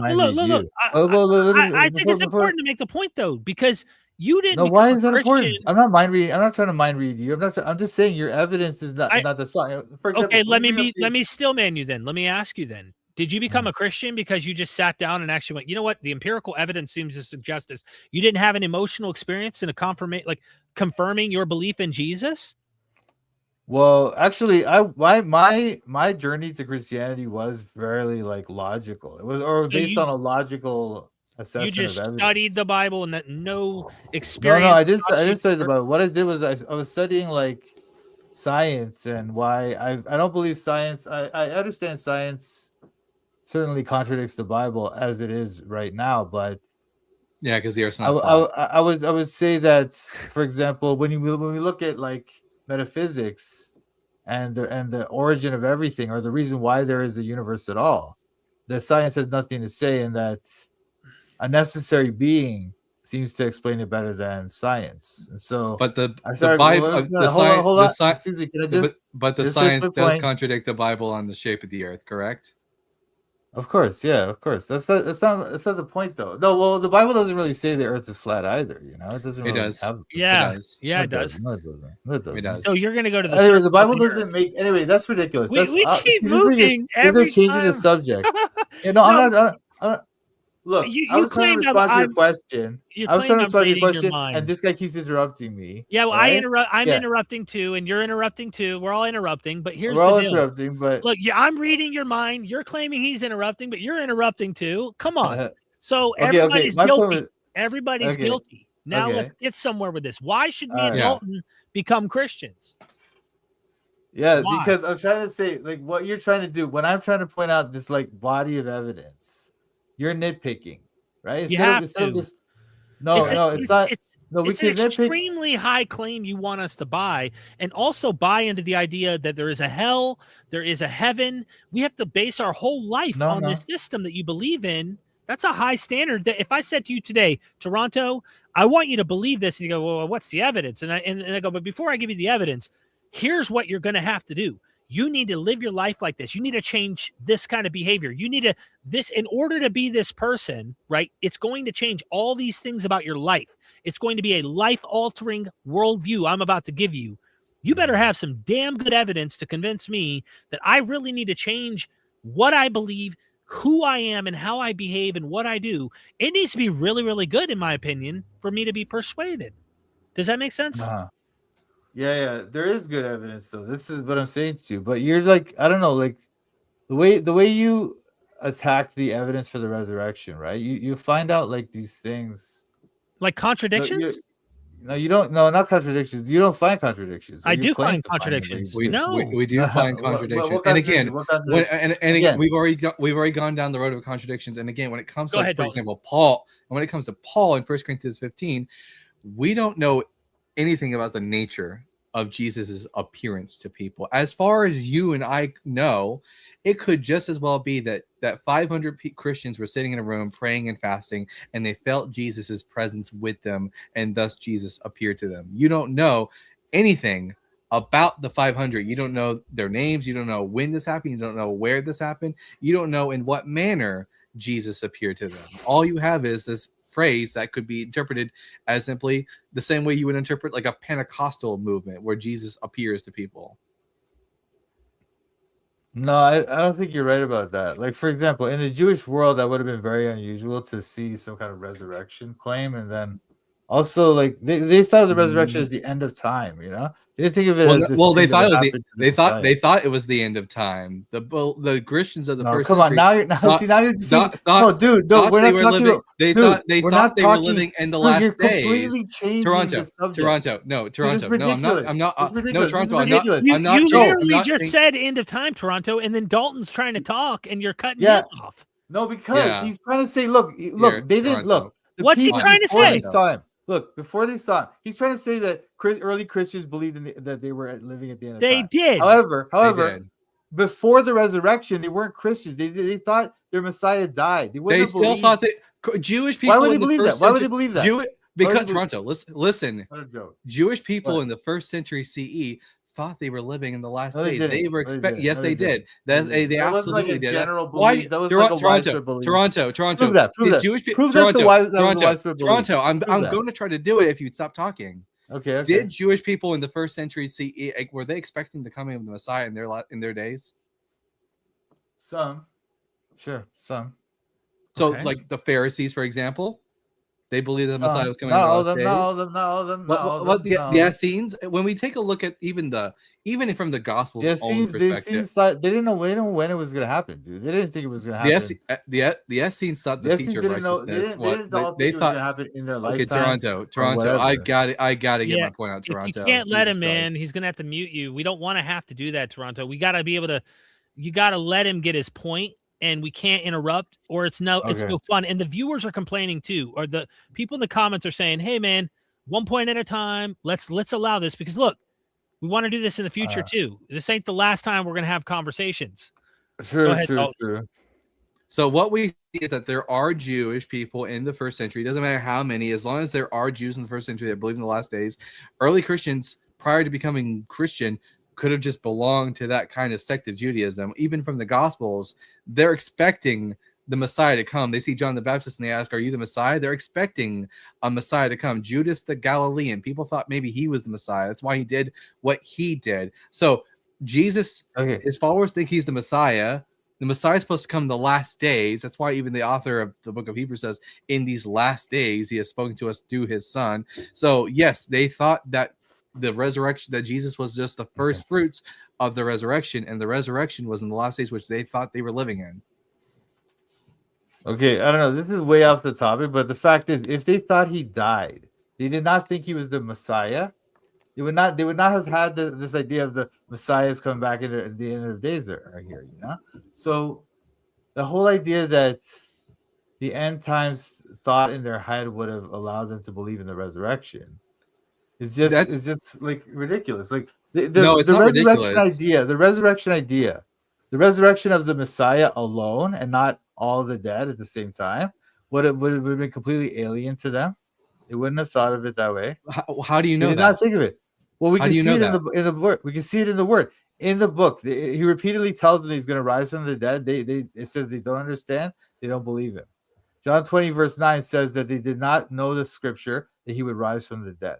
Mhm. They repeatedly the first century Okay, Jews but did not understand that. in reality, though, you're talking about what the Gospels say. In reality, though, what did Jewish people actually believe? Yeah. Why would we think that they would think that the Messiah would rise from the dead individually as opposed to the other resurrection? That Why would might they be think why that? Christianity. What does not- evidence do we have of that? I can actually make an argument from this. In fact, I recently talked to Dr. Richard Carrier about this, that there could have possibly been some Christians that would have understood Daniel chapter 12. Hold on. Toronto, Point? no, Toronto. No, why? After I'm done. Wait. Toronto, wait, after before I'm you done, speak. you can make your after you're done, after I'm done, you can make your after I'm done, you can make your point. As I was saying, I've spoken to Dr. Richard Carrier this last week, and I've shown that it's even a possibility that Jewish people reading Daniel chapter 12 could have understood the Michael figure rising to be a reference to the Messiah rising. And then what happens after that? Then you see the rest of the dead resurrected.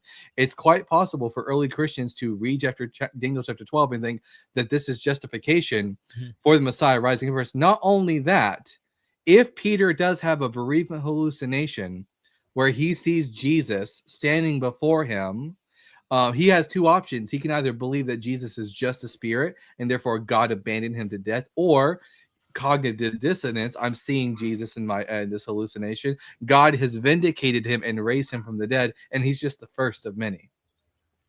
Okay, so what you're saying now is that it's possible that they did this. There's no evidence of this, but it's possible. It's possible. And you're trying to act as if that possibility is enough More to just possible than dismiss this magic. whole body of evidence. Oh, and let me ask you something, Again, Toronto. interrupting. Let me ask you about your question you just brought up that I think is important. Is it possible that Nero really did rise from the dead? Nero? Yeah, Nero, the Emperor Nero. Caesar. No, I don't think so. But okay, So what's your point? you don't think it's There's possible? some stories about that. Well, Historically, there were 3 imposters that literally got away with pretending to be Nero after he committed suicide.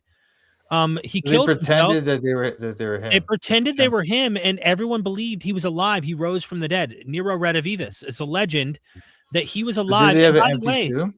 they didn't need one. They had Nero, the guy himself, impersonating They him. never checked his But tomb. They never many of checked his them- tomb. Jesus Okay. doesn't have an empty tomb, Toronto. Can you point me to a tomb? Yeah, right. Can you point me to the empty tomb? Where is it?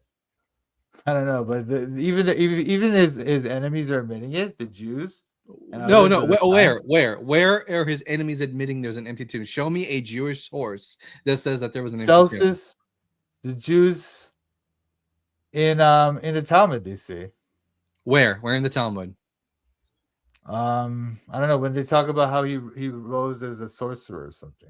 They don't deny the resurrection. They don't deny that. No, they don't mention the resurrection at all in the Talmud. All they say about Jesus in Matthew, is that he was a sorcerer that led Israel astray, and that he was stoned to death and then hung up on a tree on the Passover. That's it. They don't say anything about empty tomb in the Talmud. Real quick, Mind-Wise, thank you for the super chat. As I think Sagan, peace be upon him, said, extraordinary claims require extraordinary evidence. D&D, what a knockout combo. P.S. Dinner was good, I take. Fantastic, Mind-Wise. Thank you so much for helping out. The wife had an amazing birthday, and we appreciate the support. Thank you. Okay, he says extraordinary claims require extraordinary evidence. Well, in the evidence we have from ancient world events in the ancient world, there's nothing more extraordinary than the New Testament documents. Well, that's why I brought up Nero. Because I wanted it's not even comparable. Who's ever heard of that? We never even heard of that. However, with Jesus, you haven't heard Toronto. You haven't heard of it. Yeah, you two who spend your whole lives trying to disprove the Bible, you've heard of it. I actually, no one else has. Let me make a point here to disprove the Bible. you might have a fair assessment to some extent that I have gone out of my way to try to test the validity of a world religion that once had its claws in my brain and in my life, and how I was supposed to view myself as this wretch whose righteousness is like filthy rags with a God who might cook me for all Look, eternity and dude, stuff. don't look, That's a dude, huge don't. fucking That's no. not. That's a Look, huge that- fucking thing to claim on It's someone. not. It's not. And then, it's not and what if it's someone's not. going to research that and find out that it's loaded with legend, it's got contradictions, which you deny. It's got problems. I don't it- think. it- Yeah, you didn't I know you understand. deny them, but I'm making the point that when you discover that, you kind of want to know if this is true. You don't want to just come on to channels Okay. and just try to justify the thing you already believe. Like, I've changed my mind, Toronto. I was a full-blown absolute mythicist, okay? And I'm not knocking people who think that Jesus may not have existed, but I have changed my mind because I thought, you know what? I am, at this moment in my journey, more persuaded there was a guy than there wasn't. So in my mind, I'm Oh, like, it's 'cause look, he I hasn't want to heard go with the Nero. evidence. I want to go where the evidence seems to point. Yeah. I'm not doing this to be facetious, but yeah, this commenter has a good point. Exit Music's right. If you don't know about the Nero Redivivus myth, you won't know what you're reading in the Apocalypse of John. No, There's no, a no. lot in Wait. First of all, no. That's a wild claim too. This is what I'm saying to you, Derek. You're But you taking don't this thing about Nero and trying to say that that's how we should understand the Gospel of No, John. I'm not. That's No, wild. Gospel of John. Okay. I mean the resurrection. No, I I'm mean, the talking about revelation. the Apocalypse of John. Yes. There are yes, with the beast, literally the beast himself. Yeah. No, I get that. I get that whole argument.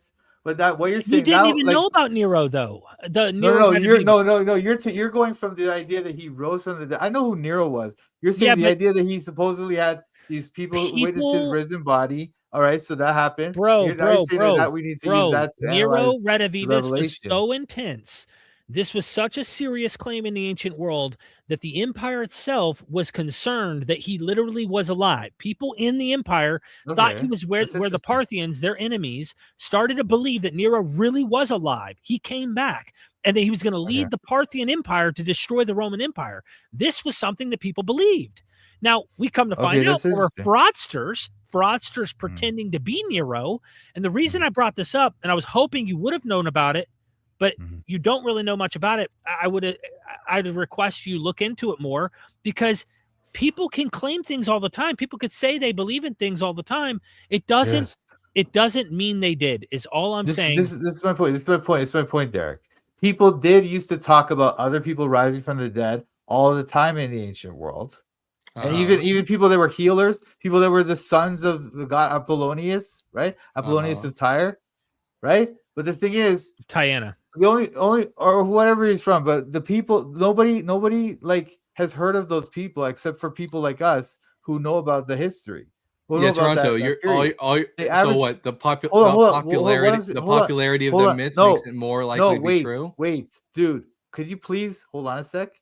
Just hold on a sec. My point is this: none of those other events have entire biographies about the person written within 100 years. None of those other events have like these. Hold on a sec. Life Plutarch, of the Caesars. What? Plutarch? Yeah. Where's his Life of the Caesars? Written like 200 years later. And also, first of all, hold on. Plutarch lived at the end of the 1st century. What do you mean? Is that right? Yeah, it's not 200 years. And if you're trying to bring up the Apollonius of Tyana's biography, well, even that. Look at that.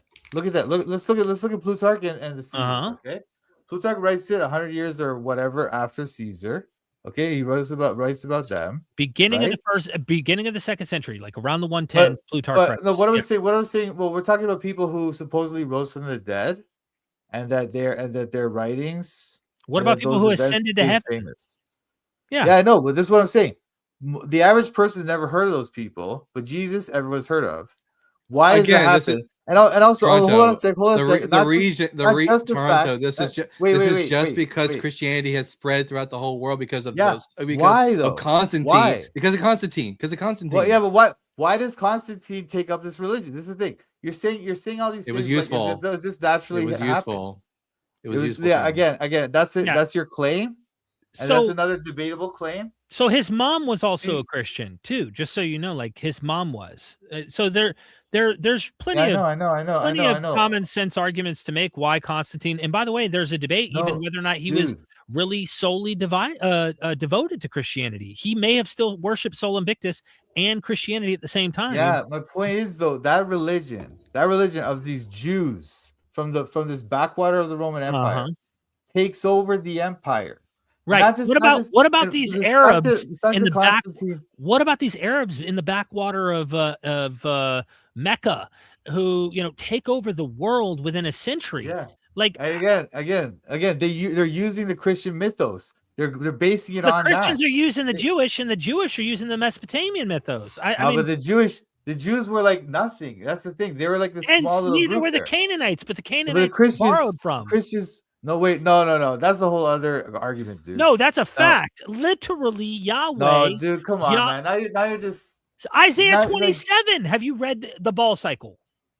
look. I don't think it's borrowing. I think what they're doing is they're kind of like responding. Borrowing to- and reworking it is borrowing. I don't know. No, that's not the same thing, man. They're kind of like trying to polemicize against the Right, you can't do against that the without pagan. using that prior work. You can't polemicize the material. Yeah, but that's not. It's not all.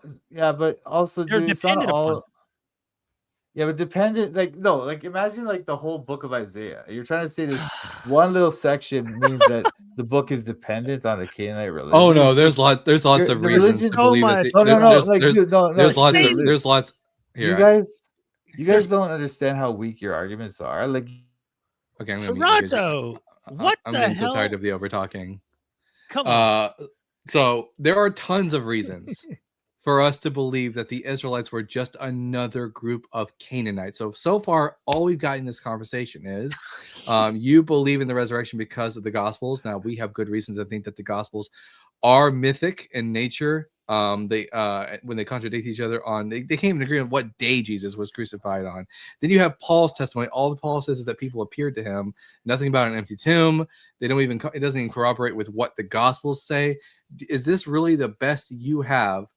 And also the popularity of Christianity. Do you think that this is the best you have for why we should become Christians? Oh, sorry. let me ask you guys this: what would convince you guys that you're wrong about all your claims about the NT? Different evidence than what we have right now. Different evidence. What does that? What does that mean, Derek? Like What does that mean? like It's not our their job to evidence. figure out. It's not our job to do your homework. It's your job to figure. No. out how You to should figure it have out. some kind of falsifiability. I do. No, I do. don't. I have something I would What like do you to mean? say. What do you mean you don't? let- What is your- Let me Go ahead. Dalton may have been wanting to say something that wasn't necessarily the conclusion you're probably about to draw. Here's the deal. I read the Gospels. If a son asks his father for some bread, will he give him a stone? Right? When you pray and ask Abba, Father in heaven, and you're asking for him to really do something and it doesn't happen and he's silent, you might ask, is he there? Okay, basic stuff like that. And when you read the stories of him countlessly involving himself in the natural world, not in the invisible outside space and time place that Christians have made him hide, because he's not here for us to see, test, observe, and actually experience in that way. You can experience them if you want inside in religious experience context. But he has actively, according to the revelation of these texts, inserted himself into human history in ways that he could easily do right now to falsify me and Dalton, and we would be forced to change our minds about this. And when we go, well, why doesn't he do that? Just all he'd have to do is do that. And you go, well, that's the mind of God. God has different plans. You don't want it to be true, whatever excuse it might be. And it's like, dude, there have been many situations in the Bible where non-believers are present, people who are not the believer of the God of Israel. The God of Israel has stepped in and done things. And it's really easy to change my mind. Like right now, something could happen right here behind the pool in my mother-in-law's house right now. She could be right here, right now on camera. And guess what? Man. I promise you, I would out-Christian you any day of the week if this shit was real and it happened and there was some way that it happened. I'd be like, no, Toronto, we got to make this serious, okay? I know. I'll tell you this. Wait, I'll tell you this, wait. Can I Toronto. just respond Here's what. to- Here's an example of what you could do that would absolutely convince me of the veracity of Christianity. If you could have 50 individuals who documented have an illness, like it's medical documentation proving that they have an illness. And if you had a Christian who was able to pray for all of them and they were all healed, like on the spot, they were healed, Yeah, well, one that's- after the that- after that- after the that other doesn't after prove the other, Christianity. It doesn't prove that would no, that would Christianity doesn't if even they were, claim. Christianity doesn't even claim that that's a thing that could happen. The Bible doesn't say that. Did Jesus not prayers do will that? be granted. Did Jesus? Actually, is Jesus different. did say that. Jesus Jesus did is say different. that. No, he did. No, he Jesus doesn't said say- these. he's Actually, talking to Jesus his said, "These disciples. works that I He's talking to do, his you will do. disciples. You will do He's greater talking to works his than disciples. these." He was talking to the 11. Are you not a It disciple ends- of Jesus? It ends He's at the clearly 11. talking to his 11. Huh? It ends at the 11. No, Are he you a was talking to the cessationist? 11 when he said that. When he said I that know, thing but are about, you a cessationist that believes the miracles have stopped? Oh yeah, I am. Yeah, I am. You are No, okay. No. I'm talking about apostolic miracles, and that has been the position of the church throughout most of human history. Not. No, it hasn't. No. Yes, it no. has. Yes, it absolutely has. Oh my as- god. as Hold on a second. Wow. As an, I'm not going to let this fly. As an ex-Catholic, I know for a fact that throughout Catholic history, Yes. they have pointed to miracles being performed by saints. This has not been the majority Endless. view of Christians Okay. throughout history. Okay, can I talk? Can I talk now? And All right, by the way, so you that's different than- I'm can't differentiating this from friendly thing here, Toronto. People can mute if they want. They can mute by paying. We could use the Okay. money. Just saying. So Okay. if they want to mute, Okay, and then Rob, Robin, pay up, Robin, pay up. pay up, and we can mute TBS. So if you want to pay up, we'll mute them and we'll talk. But Valena, thank you so much for the super chat as well. By stat, if so many people saw him, it's not halluc, and I think they mean hallucination. Just be clear to Valina, no one is making the claim that the 500 simultaneously all hallucinated Jesus. All that's required to meet the requirement of 1 Corinthians 15 verse 6 is for 500 Christians to be gathered together and to simply feel his presence, as the Greek word ophthe has a large semantic range that includes not just visual sight but an inward perception as well. Yeah, Anyway. again, that doesn't really explain 1 Corinthians 15 because like doesn't explain why people like James and Paul would even see the risen Jesus. Like why they're skeptics, right? They're not religious. We observers. don't know what led to Paul having his first one, James. We don't know that James Exactly. was a skeptic. We don't. Also, we don't know that James was a skeptic. That's a fact you get from the Gospels, and me and Derek don't necessarily accept the Gospels as being historically accurate. On top of that, when it comes to Paul, we don't Toronto. On top of that, we don't know what sort of events led to Paul having his inward revelation. So we can't make any claim on that. And I would also he add tells to the that, story. just so when you say skeptic, I don't think they were anything like what me and Dalton are necessarily. I think they were already primed. Hold on, let me finish. I think they were already primed to believe in a resurrection, being Jews to begin with, and they were apocalyptic. So hear me out. So hear me out. If you're already primed to believe that in the last days a resurrection is supposed to take place, it's evident they were apocalyptic. Then you're already primed to believe. You got to let me finish, dude. If not, everybody, $1 a minute. Mute him for $1 a minute. If you want to super chat, you can. I don't want to have to, but dude, if they want to super chat $1 a minute, we could silence TBS. So hear me out. They already had the belief of resurrection. They're not complete skeptics. They just did not believe that the Messiah was going to get killed, or that this particular idea of the Messiah. So they already were religious Jews who believed in God. They weren't atheists. That's not a skeptic, in my opinion. They might have been skeptical of that particular guy, but that's it. Okay, but they believed in a general resurrection, dude. Not one Messiah being resurrected. They didn't believe in that.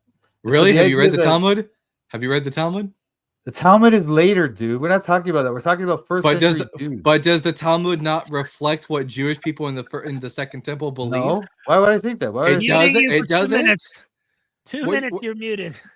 So this is another crazy claim. So here's the problem with Christians, and this is a message to all Christians out there: don't make claims about Judaism if you don't know jack shit about Judaism. I have practiced Catholicism and Judaism at different times in my life, which is why I'm able to make these claims.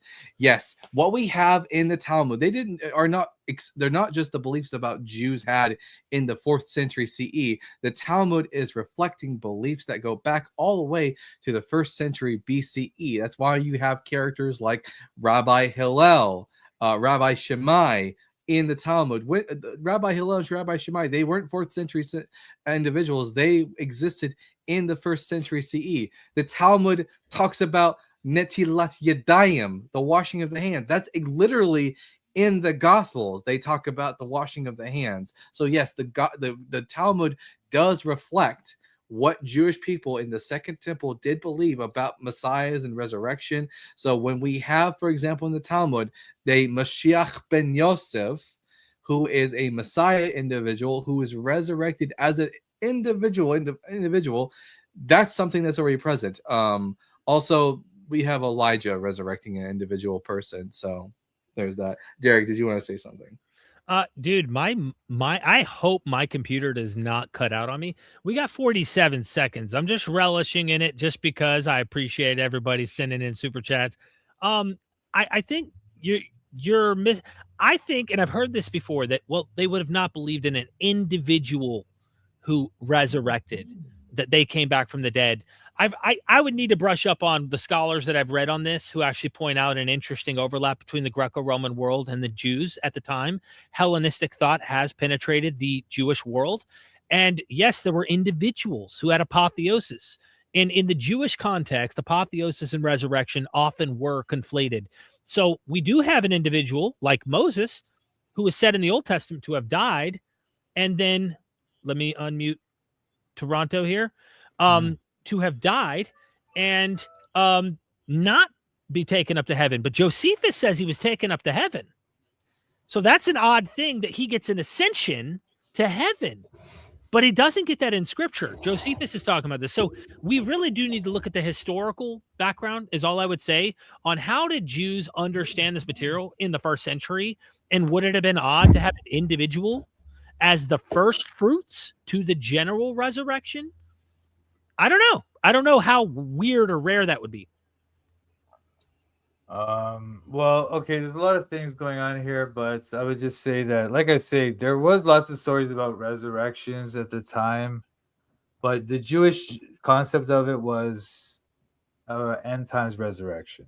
Now, if Josephus tells a story, I'm not familiar with that, but that's interesting. But he's recording events that other people have witnessed, right, or claim to have witnessed, and he's telling about it. He's not just making something up. That he's not just talking about some like random Jewish thing. And also the idea that the Talmud, just like Christians today, just like Christians today, and of every century since the 1st century, Jewish people thought that they were living in the last days. Again, that wasn't some universal belief that they all had. You just doesn't matter. The New Testament doesn't matter. Well, it does matter. It absolutely does matter. And also, I don't even know as long as there's any group of Jewish people that believe that they were living in the last days, that gives enough room for Christians in the 1st century to believe that, and for them to have a reason to believe that the resurrection was beginning. Enough room for you to possibly make this other inference about this other thing. This is what I'm saying. It's not an inference. Hold on. It's not an inference. The New Testament. Of course, it's an inference. This is what inference means, dude. Come on, man. Explicitly, the New Testament itself explicitly states that the Christians thought they were living in the last days. Yes, and you're suggesting that anyway. Look, this is all over the place, because you don't have a solid critique. You have these like little nitpicks that you pull out. What you were saying about the Talmud, as if it's like some window to the 1st century Jewish thought. But it's a layered compilation. It has different views, different things. The Babylonian Talmud. And who commissioned the Talmud? Who commissioned it? I don't know. It comes from different works, man. They compile different works. Like, I don't know what you mean with commission. But before, I don't even know what who is the leader? Who is the leader who started the writing of the Talmud? I don't know. Yehuda Okay. Hanasi, Judah the Prince. What was the part? What was the Talmud called? So before? where was he from? Where was he from? What era was he from? Was he from the Judah first the Prince? century? No, right? Doesn't What a matter. joke. I'm What do you proving mean a no? point right What do now. you mean it I'm doesn't proving matter? Toronto. I'm funny. So Toronto, before the Talmud is like the Talmud in the 5th century CE, what do we call this body of works as it existed in the 2nd and 3rd century? The corpus of the oral tradition. What is it called? The Mishnah. The Mishnah, and then it gets added. And what gets added to the Mishnah? The Mishnah's compiled in 200 CE. Then you have the Bavli text that goes later on than that. So why should I think that all this stuff comes from the first? What's the difference between? What's the difference? I think what we're proving is that you don't know anything about the Talmud. We got a super chat. Yeah, I'm not an expert in the Talmud. I don't have to be. The fact that you're trying to claim that it's some window into the first century. Gretchen, I had to mute you, man. All right, we're getting 5 minutes on the clock here. Me and 5 minutes. Testing Toronto's patience here. Thank you so much for the super chat. TBS, you're the one all over the place like a Jackson Pollock. Mute TBS. All right, you see the clock. Let's talk about this while Toronto here is hanging out, waiting. What like I don't know what to say about this. It sounds like to me, and once we unmute, maybe Toronto can answer this. Like he doesn't think the New Testament seems to be implying that they believe they were living in the end, like the end times. Do you think that that's what's happening, Dalton? Well, when we look at the book of the Hebrews, the author of Hebrews obviously thinks he's living in the last days. He says in Hebrews chapter 1, he says, long ago, God spoke to our ancestors in many and various ways by the prophets, but in these last days, he has spoken to us by a son. The author of the book of Hebrews believes that they are living in a new sort of, if you will, to use Christian slang, dispensation, a new era, a new epoch, because the Messiah ushers in the Messianic age. This is also another Jewish belief. The book of Revelation talks about the things which must shortly come to pass, including Jesus' return. Paul seems to believe that Jesus is returning in his lifetime. He says, those of us who are alive and remain, talking about Jesus' return. It's quite obvious. And also Jesus, the authors of the Gospel of Matthew even put into the mouth of Jesus, having him say that he will return before this generation has passed away. It's quite obvious that we have Jews in the 1st century CE who thought they were living in the last days, and therefore, and also quite clearly from reading the New Testament, that Christians believed that they were living in the last age, and they've thought they've living in the last days ever since then. Every generation thinks that they're living in the last days. By the way, I can see the chat from Toronto's live stream. This is a shameless plug for you, Toronto, for being muted. I'll at least mention you have a YouTube channel. It's Toronto Bible Study, but he has fans in his audience. They're trying to make preterist points. I'm anti-preterist. And then how do these guys have platforms? Atheists can't be this dense. So it's kind of funny that coming from a Christian theological standpoint, they think that this is preterism because historical critical scholars identified that they had apocalyptic, fervent, end times apocalyptic expectations in the 1st century. And the entire New Testament, sure, if full preterist and partial preterist share the language of expectation that is near and soon, okay, then they get that part right. Where they're wrong is that it happened. And that is where we would come in and go, sorry, failed. That's apocalyptic expectation that failed. I just think it's funny to see your fans come in here and try to talk crap about us. Like, I know full preterism and partial preterism. I was both for many years. And once I discovered critical scholarship, I was like, man, why didn't I think this just failed? Why did that not dawn on me the whole time that they just had false expectations like every apocalyptic movement in history? So anyway, we got a minute and 30 to relish in this, Dalton. Anything else you want to? Yeah, and another clear example. Again, I'll give the same example I gave before because it's a clear example. The New Testament, if you read Mark chapter 7, Matthew chapter 15, we see an incident where the Pharisees are up Jesus's ass because he's not washing his hands before they eat. By the way, that's not something in the Torah. That's something that's part of the oral tradition of the Jewish people. And that oral tradition is elucidated in the Talmud. It's called Netilat Yadayim. It's practiced by Orthodox Jews to this day. So yes, the Talmud does give us a track on what first century Jews would have believed, because the Talmud isn't like we're coming up with traditions and we're writing them down. The whole purpose of the Talmud is because we the Jews are now in the diaspora. We have been keeping these traditions orally all this time, but now we need to write them down because we're in diaspora. That's the whole purpose of the writing of the Mishnah, and later the addition of the Gemara, whether the Babylonian Gemara or the Jerusalem Gemara. The whole purpose for the writing of the Talmud in the first place was because this has been an oral tradition that we have kept. The New Testament attests to the existence of this oral tradition, calling it the tradition of the elders, and the Talmud is just finally writing down the discourse. All right, I'm going to cut you out 33 seconds early. There you go. Okay. So anyway, Thank you well, for the super chat. The idea that the Talmud is some window into first century thinking is just completely ridiculous. Okay, you'd have to make some other further evidentiary claims beyond that. All right, because the fact is the Talmud is made up of the Mishnah and the Bavli texts. Bavli is not finalized until 600 CE. What do you think Bavli is a reference to? What do you think Bavli is a reference to, Toronto? I don't know. Isn't it all those like different debates they were having? So after the Mishnah is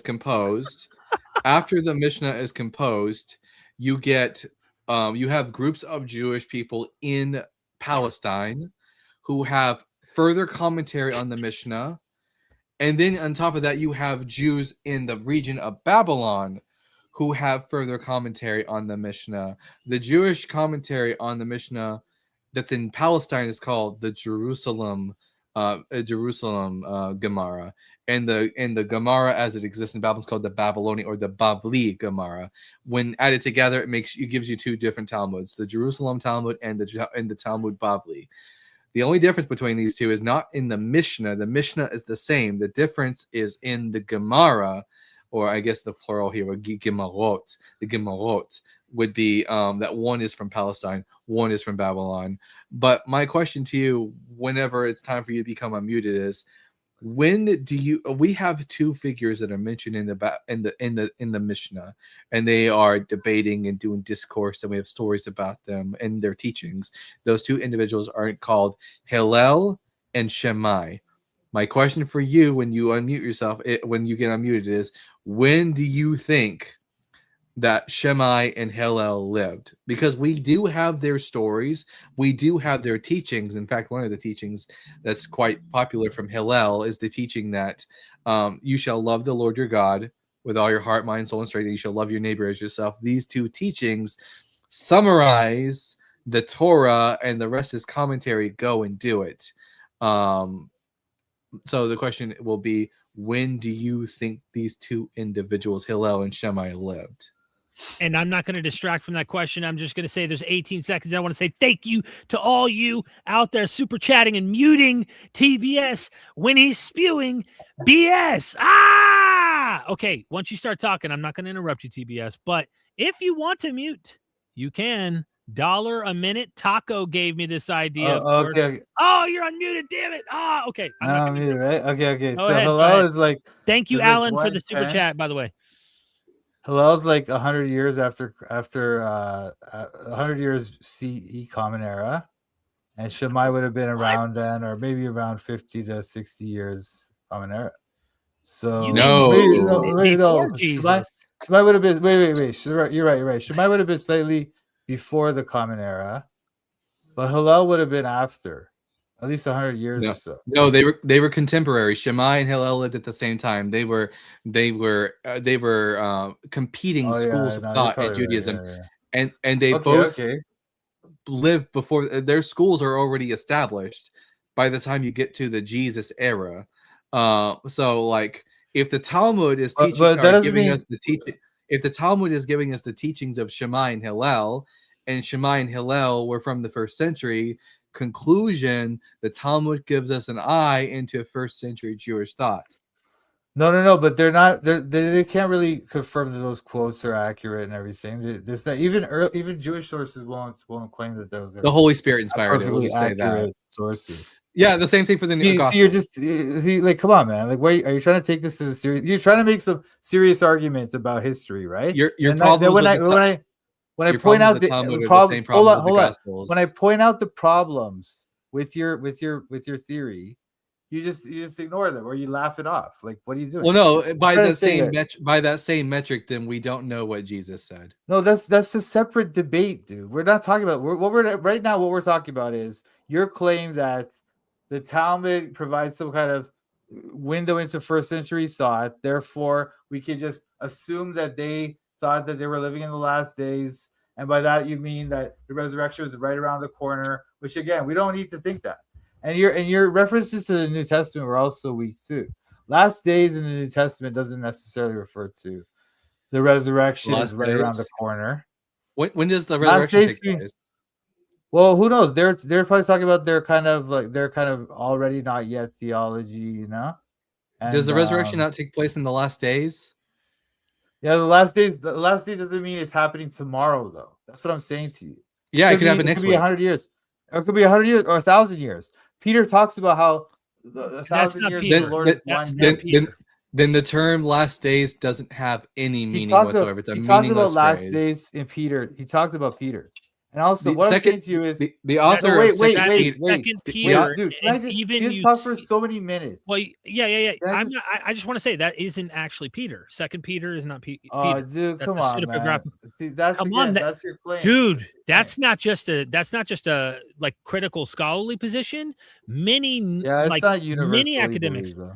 Yeah, sure. I Dude, agree. even Eusebius questioned this, man. Like, I mean, this is. I agree. This was not that's not a really disputed one. That's a pretty common answer. It's disputed. No, I'm saying that is not commonly disputed. Like, you might have some super, like, conservative scholars, but like super conservative, dude. There's a large minority of scholars that dispute large that, minority. Yeah, it's a minority. I'm not saying it's a majority. A really big. What's funny? I'm not suggesting it's a majority. I'm not suggesting that. Of course, you have to understand the majority is largely a lot of secular authors too, right? That's religious. I don't know if that's religious scholars would also agree. Dr. Raymond Brown, for example, would agree that Second Peter was like 2nd century, not by Peter. Yeah, I'm not saying all religious scholars agree with me either. What I'm saying though, there is this fairly sizable minority. Anyway, my point is, look. Thank you for the point. Is this? Look, this is what I'm saying to you. This is what I'm saying to you. Like, I give you guys some evidences of why you should believe the resurrection, and you're coming with these like inferences from these possibilities. It's possible they thought that it was the end times, and then if we can infer from that it's not possible. Maybe they thought that Jesus was risen. Possible. It just is the fact that they thought they lived in the end times. No. It's possible. It is the last hour. If we want to discuss that, I talked about last days not meaning tomorrow. Toronto, I have a principle when weighing these things. When you hear hoofbeats in the distance, think horses, not unicorns. My belief is just more parsimonious. No, it isn't, because you're ignoring the fact that, like, as I was saying to you, Peter says that a day is 1,000 years. It's not just from Peter. It's also in the Bible. That's just the author of Second Peter coping with the fact that Jesus had not yet returned, even though it was the 2nd century. Again, you're just saying that. The fact that I'm not just saying that. I'm just reporting on the scholarly consensus. Excuse me. Hold on. This notion that the day to the Lord is 1,000 years is in Deuteronomy. It's in the Bible. That's a concept in the Bible already. Where in Deuteronomy? In Deuteronomy, isn't it? I can't remember now exactly. The author of Second Peter is quoting the Psalms, although quoting it incorrectly, where it says that Psalms? 1,000 years is like yesterday to you. And again, these are the Psalms, which are what genre? Yeah. So what? That's Peter's also using that idea, but Poetry It's doesn't poetry. mean that that's not a theological truth. That's my just point the is- author. my point is that- That's my just the point psalmist is that- saying that time Dude, that because of dude, God's my point that's just is the psalm. that- That's just the psalmist saying that Excuse because me, of God, excuse me. because of how God is so ancient, that Dude, our human scale of time doesn't my mean the same point thing to him. is- But if Jesus says to a Wow, human dude. audience that these things will happen soon, unless speaking to a human audience saying that something will happen soon, if soon doesn't mean soon, then don't. I think God would be smart enough to not use the word soon. Look, this is a theological truth that's in the Psalms. It's poetic, but it's a theological fact. For 1,000 years in thy sight, are but as yesterday when it is past, and as a watch in the night. When it is past, 1,000 years is but a day to the Lord. So when That's they not- say the last days, when they say the last days, it doesn't refer to necessarily this week. And also, as I was saying to you before, you talked about Jesus supposedly saying he's going to come in this generation. He's coming in the clouds. Coming in the clouds is referring to him coming to earth. It's coming in the clouds, like in Daniel chapter 9, when he comes to the with the Ancient of glory. Days. He says that he will Or Daniel come with 7, the glory. sorry. He says that before this generation passes, the Son of Man will come in his glory with his angels to bring forth judgment. Yeah. What is that a reference to? That's a reference to a dual prophecy. What? Dual prophecy is the greatest Christian. What is the great- happening? Dual prophecy is a thing in the Bible, man. It's clearly a thing in the not. Bible. It's not. Well, it's not. I mean, it's a way for Christians to cope with the fact that the Bible doesn't say what it really says. You know, dual prophecy is a way of getting around the fact that the Hebrew Bible doesn't prophesy Jesus. But for the Son of Man, dual prophecy is clearly a thing in the Bible. Yes, it's I know it's a thing in Christian theology to cope. It's a with thing in the Old problems of Testament. Bible. Jews knew about it. Matthew, no. Matthew chapter 16, verse 27. For the Son of Man is again, stop making claims about what Jewish people know. For the Son of Man is to come with his angels in the glory of his Father, Jewish people do and talk they will about- and they will repay everyone for what has been done. What is that a reference to? the end times. But that's what I'm saying. There's a dual prophecy happening. No, it's not. Jesus is just saying that he is going to return and repay judgment against all of the. No, you're just ignoring my argument. You're just like denying it based on nothing. No, you Based need to on give no me a reason. good. You need to give me a good reason to believe that there's dual prophecy. I did. There's dual prophecy in the Bible, even in the OT. I don't. Jews knew about it. Give me a good reason to think that dual prophecy is a valid mechanism for reading the Bible. Yeah, because for example, the day of the Lord concept appears in the Bible all the time. But even Jews understood that it's also referring to this end times concept. And even Second Temple Jews would often talk about how like their idea of receiving the land back and stuff was really an end times concept, right? So the concept where's of the dual prophecy where's the dual nature though? All I'm getting from that is that in the Hebrew Bible, it talks about the last days where the Jewish people will be gathered in, but there's nothing dual about that. No, because they'll say the day of the Lord, and it's referring to this historical thing, but it's also referring to this end times thing at the same time. That's what I'm talking. No, it's simply referring to the judgment of God in the future. That's it. No. They often use the day of the Lord to refer to judgments in their time period. For example, like in I'm trying to think of a time. Or even look at Isaiah 61, where it talks about how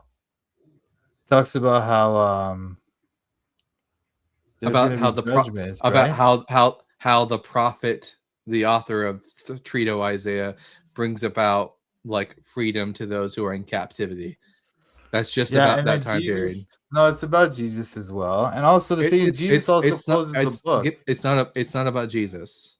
That's just what the author of the Gospel of Luke. Jesus. That's just the author, the claim of the author of the Gospel of Luke. Whenever I see first person pronouns in use, that means that it is the author referring to themselves. No, not necessarily. Like look at Isaiah 49.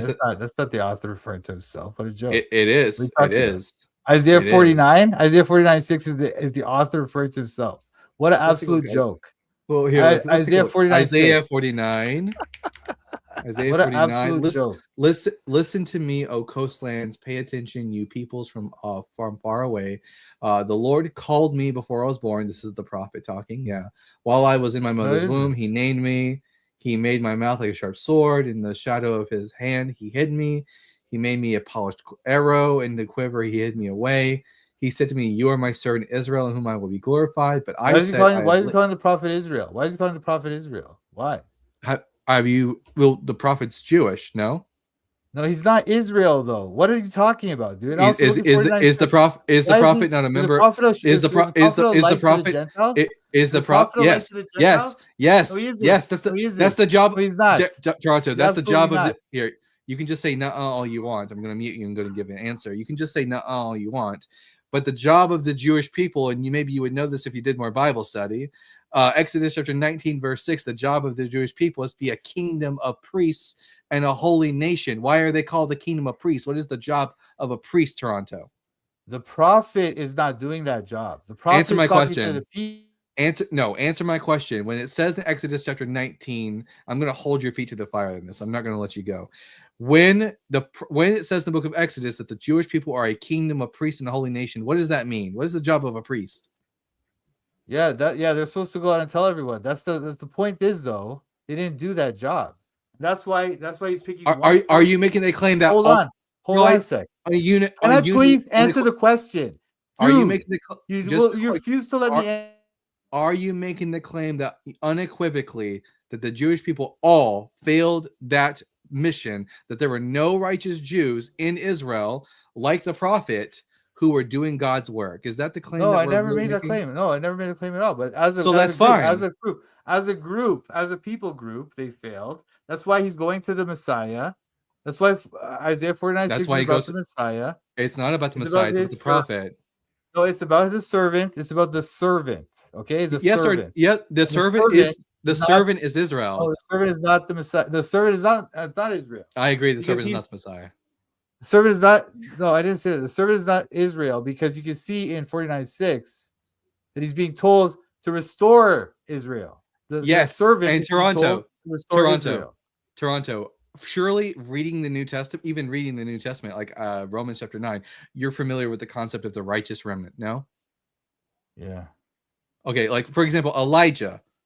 Elijah is a member of the righteous remnant. Elijah was afraid that he was alone in this. Yeah, but God dude, that's not referring to a righteous remnant, Toronto, dude. Yeah. We later read here. Let's break down the words.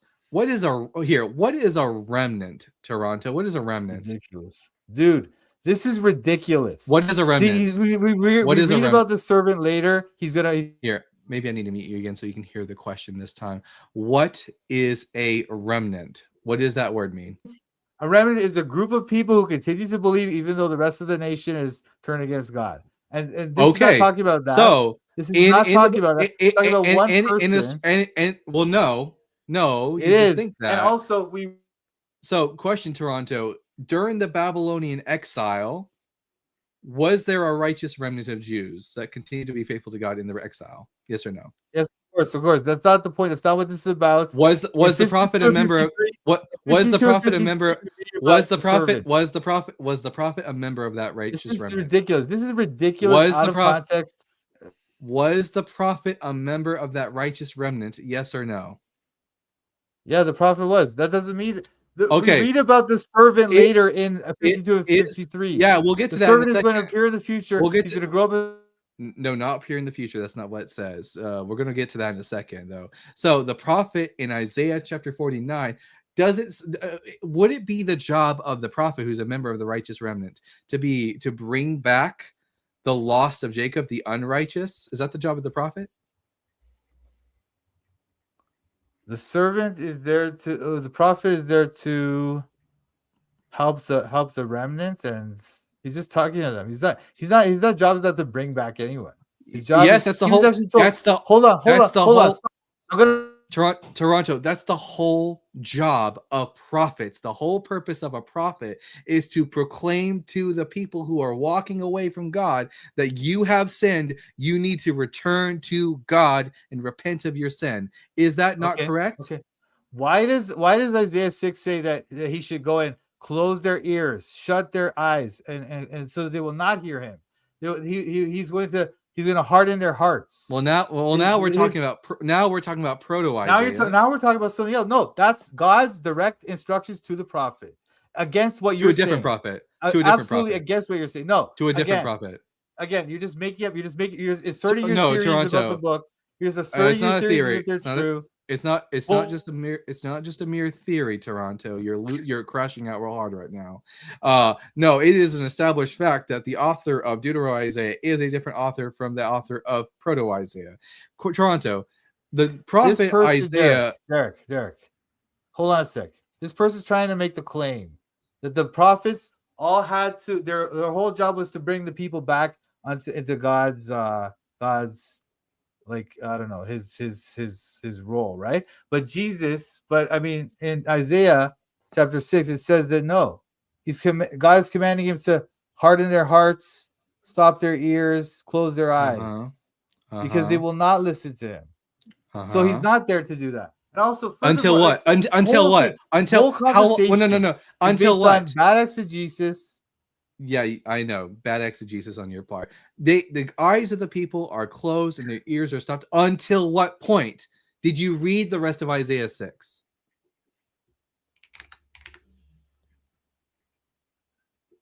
Oh, sorry. He's muted. Real quick, Alan, thank you for the super chat. Dalton, should it be servant or slave? So the cities be wasted without inhabitants. Eved is it's the slave of Yahweh. So Isaiah chapter 6 talks about how make the mind of the people dull and stop their ears until what? Because it tells you a cutoff. The cities be wasted without inhabitant, the houses without man, the land utterly desolate. My point is just that. When did that happen? To bring the people back. When did that happen? When did that happen? It happens when it happens. But the point is, though, he's not there to. What an answer! The point what is, an answer! The point is, no, I'm not going to let you get off. I know you. So can I jump in here, Dalton, just to make this point, because you know, you might hate me, some of you. I have a soft spot for Toronto. Okay, as much as I think he does a lot of bullshitting. Okay, part of TBS. I do enjoy having these exchanges, but I don't think Toronto's understanding what Dalton's trying to do is anchor these texts in their historical setting. This should not be that hard for you to wrap your mind around, Toronto, because you literally said when we brought up Matthew or the other text about him coming in judgment, and you went dual fulfillment. You should be easily accepting everything Dalton is saying about the prophet, its historical context back in the Old Testament, and then just going, but listen, there's a deeper secondary prophecy in the historical original context. You literally should have just pulled that card out. You never did. You're fighting something you shouldn't even be fighting, because you could have just pulled out the dual fulfillment card 5 minutes ago and not been muted once and just accepted the very thing, because what Dalton is saying is historically accurate with these texts. The problem is Dalton does not follow you to the New Testament, meaning we both will agree with you that the New Testament authors are trying to pull from those texts, but we do not believe they're real fulfillments of that material. And so I hope that makes better sense and gives you something to work on, Toronto. No, well, what he was saying that I was saying the dual fulfillment thing about 61, and he was trying to argue against it, right? But now with this one, what he's saying is something else. He's saying that he's anchoring it back. He's anchoring it back here. Okay, you're trying to make it only one fulfillment, and you're trying to make it Jesus. No. Well, no. Well, let me just make this clear for you. 61 is a dual fulfillment. I agree. That's my view. He thinks that's incorrect. What he's saying about this other scripture now that we're talking about now, Isaiah 49, right? Right. He's suggesting that servant has no other fulfillment at any other time, right? And that in that moment, it was about the people of Israel, right? But I'm saying to you that there's no dual fulfillment with that prophecy. That is strictly about the Messiah. How do you know that? Because there's no elements of dual fulfillment there. You know, there's no element. There's no reason why I should think. I would say there's no element of dual fulfillment in Isaiah 61 either. Yeah, that's different though. That's different. Where you're suggesting that Luke is just completely wrong about it. You know, you're suggesting that there's no reason to believe that. Like, he's doing what you're doing. He's just taking the old Hebrew Bible out of context. You've given. There's nothing in the text of Isaiah. There's nothing in the text of Isaiah 61 that would even signal to me that this is. There's supposed to be a dual fulfillment. I'm just looking at it for No, what there it is, in its there is. original linguistic and historical context. No, there is reason to believe that there's a dual fulfillment there because there's lots of, for example, there's a thing with Cyrus in 45, right? Cyrus is kind of represented in 61 as well. It's like this idea of the No. judgment coming in their time. There's And no then Cyrus that is sort of references in brought Isaiah forward 61. into. No, I know, but that idea of the idea of like the judgment coming at that moment, that he's going to bring the judgment. That's why there's this dual fulfillment. This is the thing. This is like complex. Like for me to just come in here and just start ripping on this is difficult, right? But the dual fulfillment argument from Isaiah is quite strong, and it does involve the Cyrus element. Cyrus being this It's shepherd, not strong. the Messiah. The only Yeah, reason whatever. You don't even know. Listen, dude. If Listen, dude. Toronto, if Hold on. you Can I if just you finish came my to point? Can I finish Toronto, one if you- point?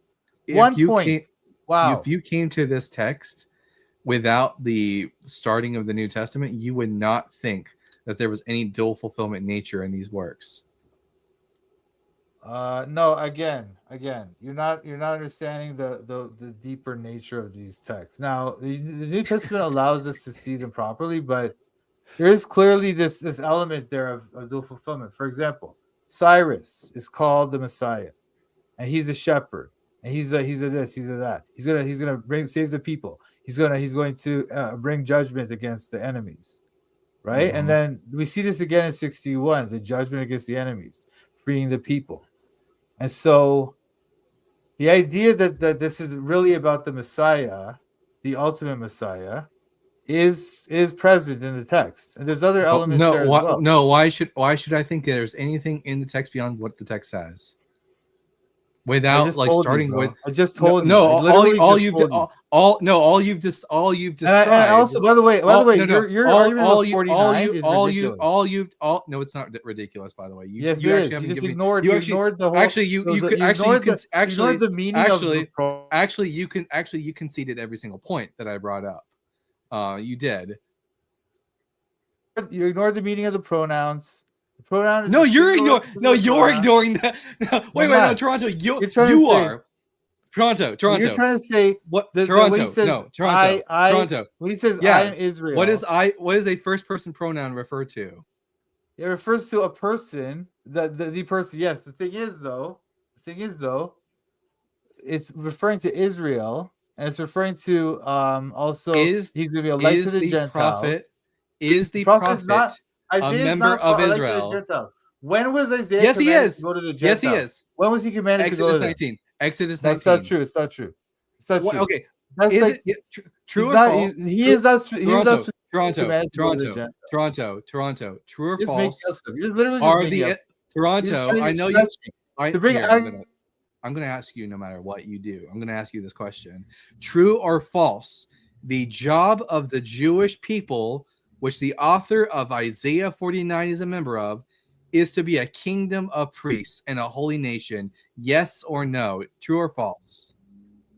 Yeah, that's true, but that's not doesn't mean that the prophet was commanded to do that. He never was. Does God tell us in the Torah that the Jewish people keeping these commandments, that the people will see it and go, "What a wise people these are"? Yeah, but again, that's not what's happening in Isaiah. You're trying to this How is do you ridiculous exegesis. No, because you're the know? one trying to say that this is some kind of proper exegesis when you're really just reaching for this other. I'm text. not reaching. I'm just reading what the text plainly said. It doesn't. It does not plainly say that. It does not plainly say that. Derek, what the text plainly here. You can ask Derek a question. Yeah, Derek, you're gonna do a video on Isaiah 49 or about the suffering servant and Isaiah 53. Isaiah 53 specifically, but I can address Isaiah 49. But again, this is all what this is about. I know, and that's why I'm not really showing too many of my cards here. But at the end of the day, I do agree with Dalton on this, and I understand why later Christians look back and go, "Oh, let me find things in the scriptures." The same way he was bringing up earlier about the rising, you find this in the Hebrew scriptures, right, or the Septuagint, because they're using the Greek Septuagint. To come up with ideas for Jesus' resurrection. They're searching the scriptures and believing they're finding these messages in scriptures.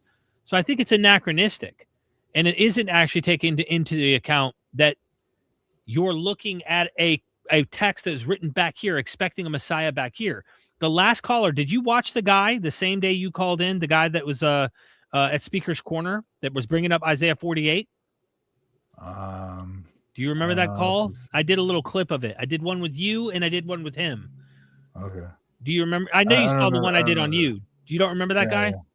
I don't remember that, no. Okay. Well, I asked him, who is the one whom the Lord loved? And like he could never answer it, and he was trying to gaslight us and do all sorts of BS.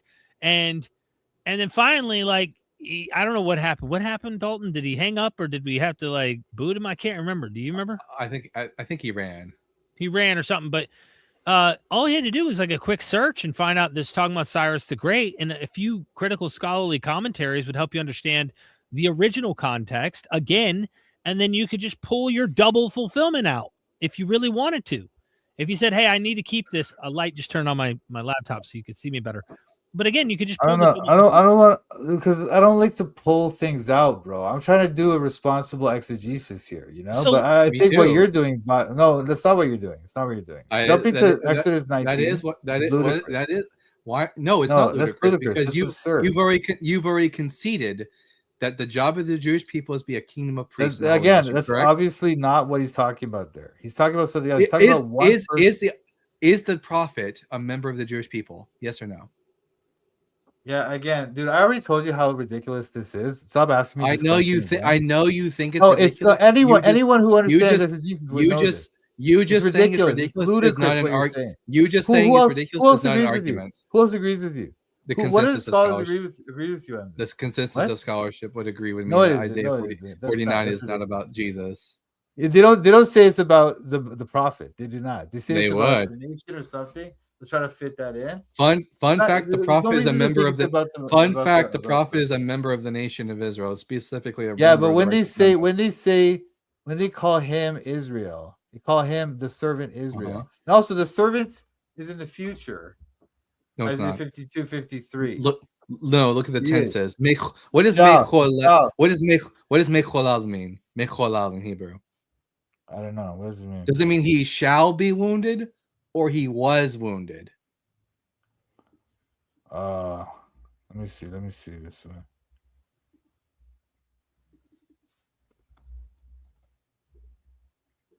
We shall grow up. Well, the thing is, like, sometimes the prophecies have this kind of play with the tenses, right? But they do see he shall grow up before him as a tender. Whoa, what translation are you looking at right now? King James? That might be the problem. Yeah, for he grew up like a young plant. Oh yeah, well still that's just because he grew up. No. It already happened. That's also a known fact in Hebrew prophecy that they do that. They play. It's not a known fact. That's an apologetic. 100% a known fact. No, can you prove to me? Who's Isaiah 53 about? Who's it about? It's the same. It's the righteous remnant of Israel. Same person, same group. Why would the righteous remnant? It's talking about a single person. Actually, how many times have the prophets spoke of Israel as an individual? The collective group of Israel is spoken as an individual. He marries her. She is his bride as an individual often. Sometimes is identified as a male individually.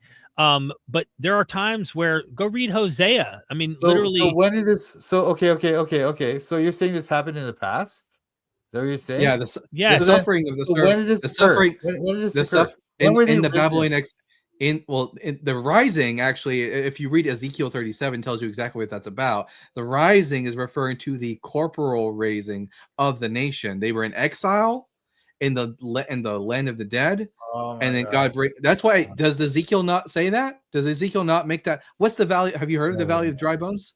Yeah, of course, man. What was the Valley of Dry Bones all about? I think it's about the anti-resurrection, but yes, I do believe. Yes, I think you're right that there is a dual prophecy there again. But so what does the text actually say? Hold on. It says that they're going to rise from that. They're going to the bones. That the bones will be having flesh again. They'll rise, right? But yeah, that's. I don't know. Your exegesis. And then Yahweh. And Derek. then Yahweh explicitly tells Ezekiel that the bones are the nation of Israel who are rising from their exile. Yeah, but no, it doesn't say rising from their exile. What does it say? It doesn't. Where does it say that? Yeah, let me take a look. Rising from their exile. Where does it say that? They're Let's dead see. people. The Yeah, idea they're is dead. They're literally dead, and they rise from the dead. What does it say about their that's- exile? Anyway. Look. so. Look, And one more this- comment Derek, about Isaiah Derek. 53 though that I think is worth noting is that there are some scholars who don't take it as the remnant, okay, and they understand it as a historical individual prophet from the past. Now, Okay, but there are mind you, it scholars is who not don't the majority. understand. That is not the majority. That is a minority scholarly take, but they understand it as someone like Isaiah, someone like one of the kings. It's one of the ancient prophets from the past, and they're not looking to Jesus to explain that answer. Is the point that I'm trying to make here? I know Yeah, that because later they're not- Christians, huh? Yeah, go ahead. Go ahead. Sorry. No, I'm just saying. I know that later Christians do identify Jesus with this, but I'm making the point that historically, in the original context, when you go to the scholars who are experts in that text, they will tell you, like, hey, there is a dispute here, but it is the majority that thinks this is the righteous remnant. But there are some that think that it's this individual or that individual. And these are historical individual back there, not a future individual. So either way you slice it, you still have to deal with the original intent, original context that seems to be implying something back there. And then again, if you're a Christian and you need, to say, hey, no, this is still Jesus too, then dual fulfillment. You pull your dual fulfillment card out, even though we're not convinced of that idea. I mean, you could still do that if you absolutely must, but you understand where we're trying to.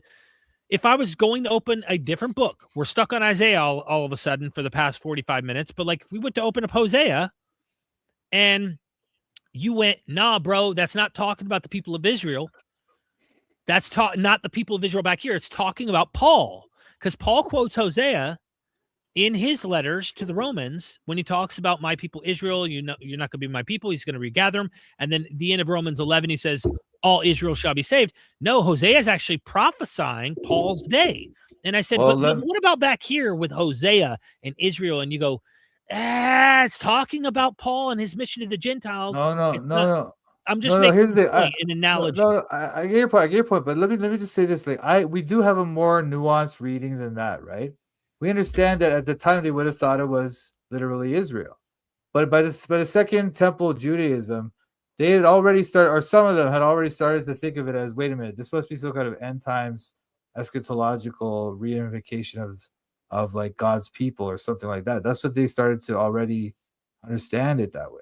That's why when the Christian understanding of Hosea comes about with Paul's writing and other New Testament writings, it's not something out of the blue. It's something that had already been in Jewish culture at the time. But me and Dalton would still disagree with it either way, is all we're saying, because we do know we agree with you that Jews were doing this already. They were doing Pesher, they were Midrash. There was all sorts of interesting ways they were looking to their scriptures, and even this with the teacher of righteousness in the Qumran community.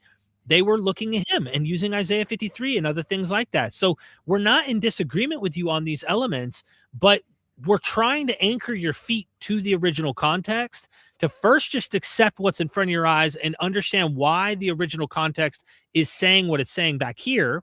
If you can't get with the collective idea, okay, you disagree with Dalton, go find the historical critical scholars who identify an individual back there. Then use the dual fulfillment card to go to Jesus like later Jews do. We're trying to anchor you into the historical original context, though. That's why we're pressing you on this. That's why I don't think that's fair. But the thing is you're ignoring the possibility of prophecy here, right? You said you don't think that's fair? I don't think it's good to try to come up with some kind of dual fulfillment thing with 49.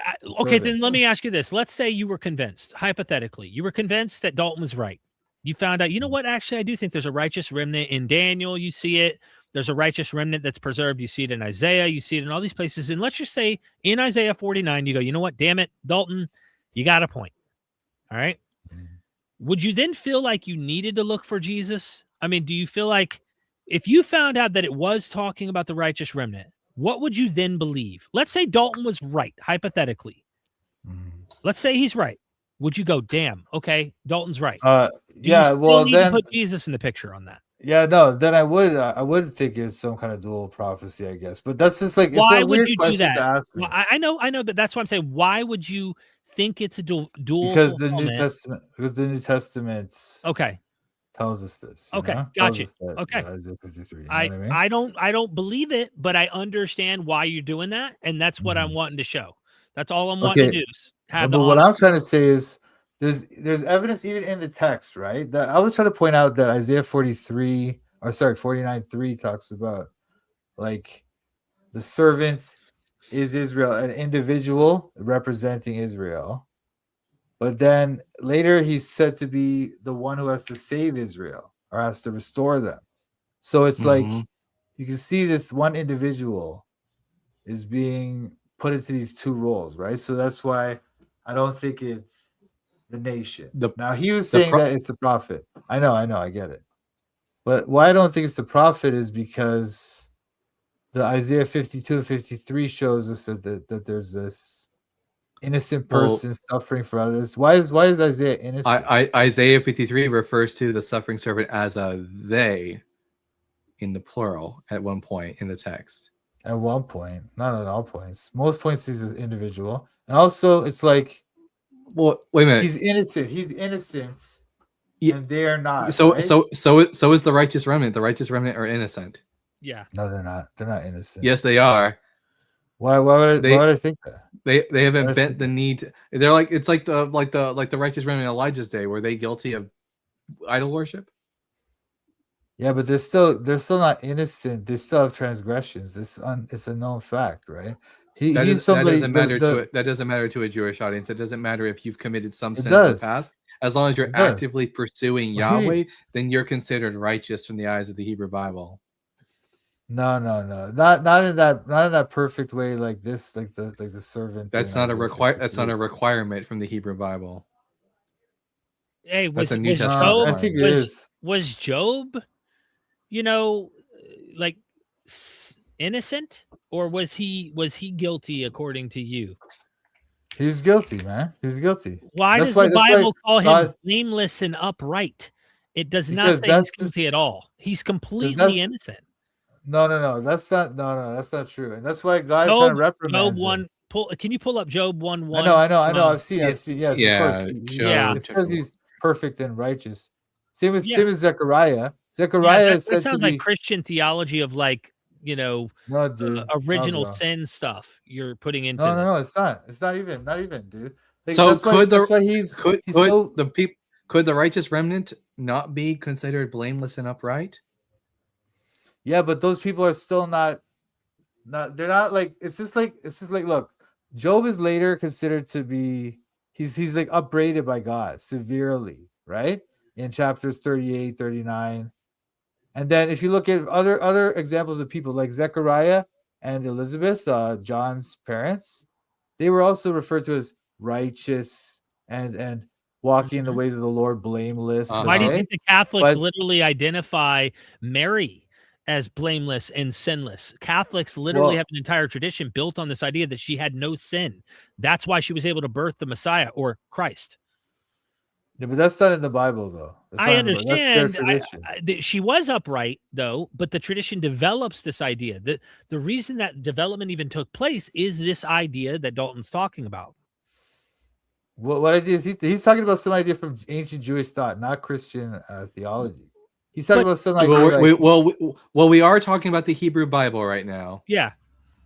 Yeah, so you're suggesting that there were people in the Hebrew Bible who were considered sinless, like the servant. Yes, they were blameless. I'm saying that they really weren't, because as I was saying to you, Job was reprimanded heavily. So you disagree with the scriptures? No, I'm just saying it refers to him as blameless because he follows the path of the Lord as much as he can, but he's not truly innocent without sin. Like what's he guilty of? He's back talking God in the book and stuff, That's why God reprimands him so hard in chapter 38 and 39, right? He does get reprimanded pretty hard. And so does Zacharias. Is I'm gonna read you a passage from Isaiah 53. I'm gonna read you a passage from Zephaniah after that.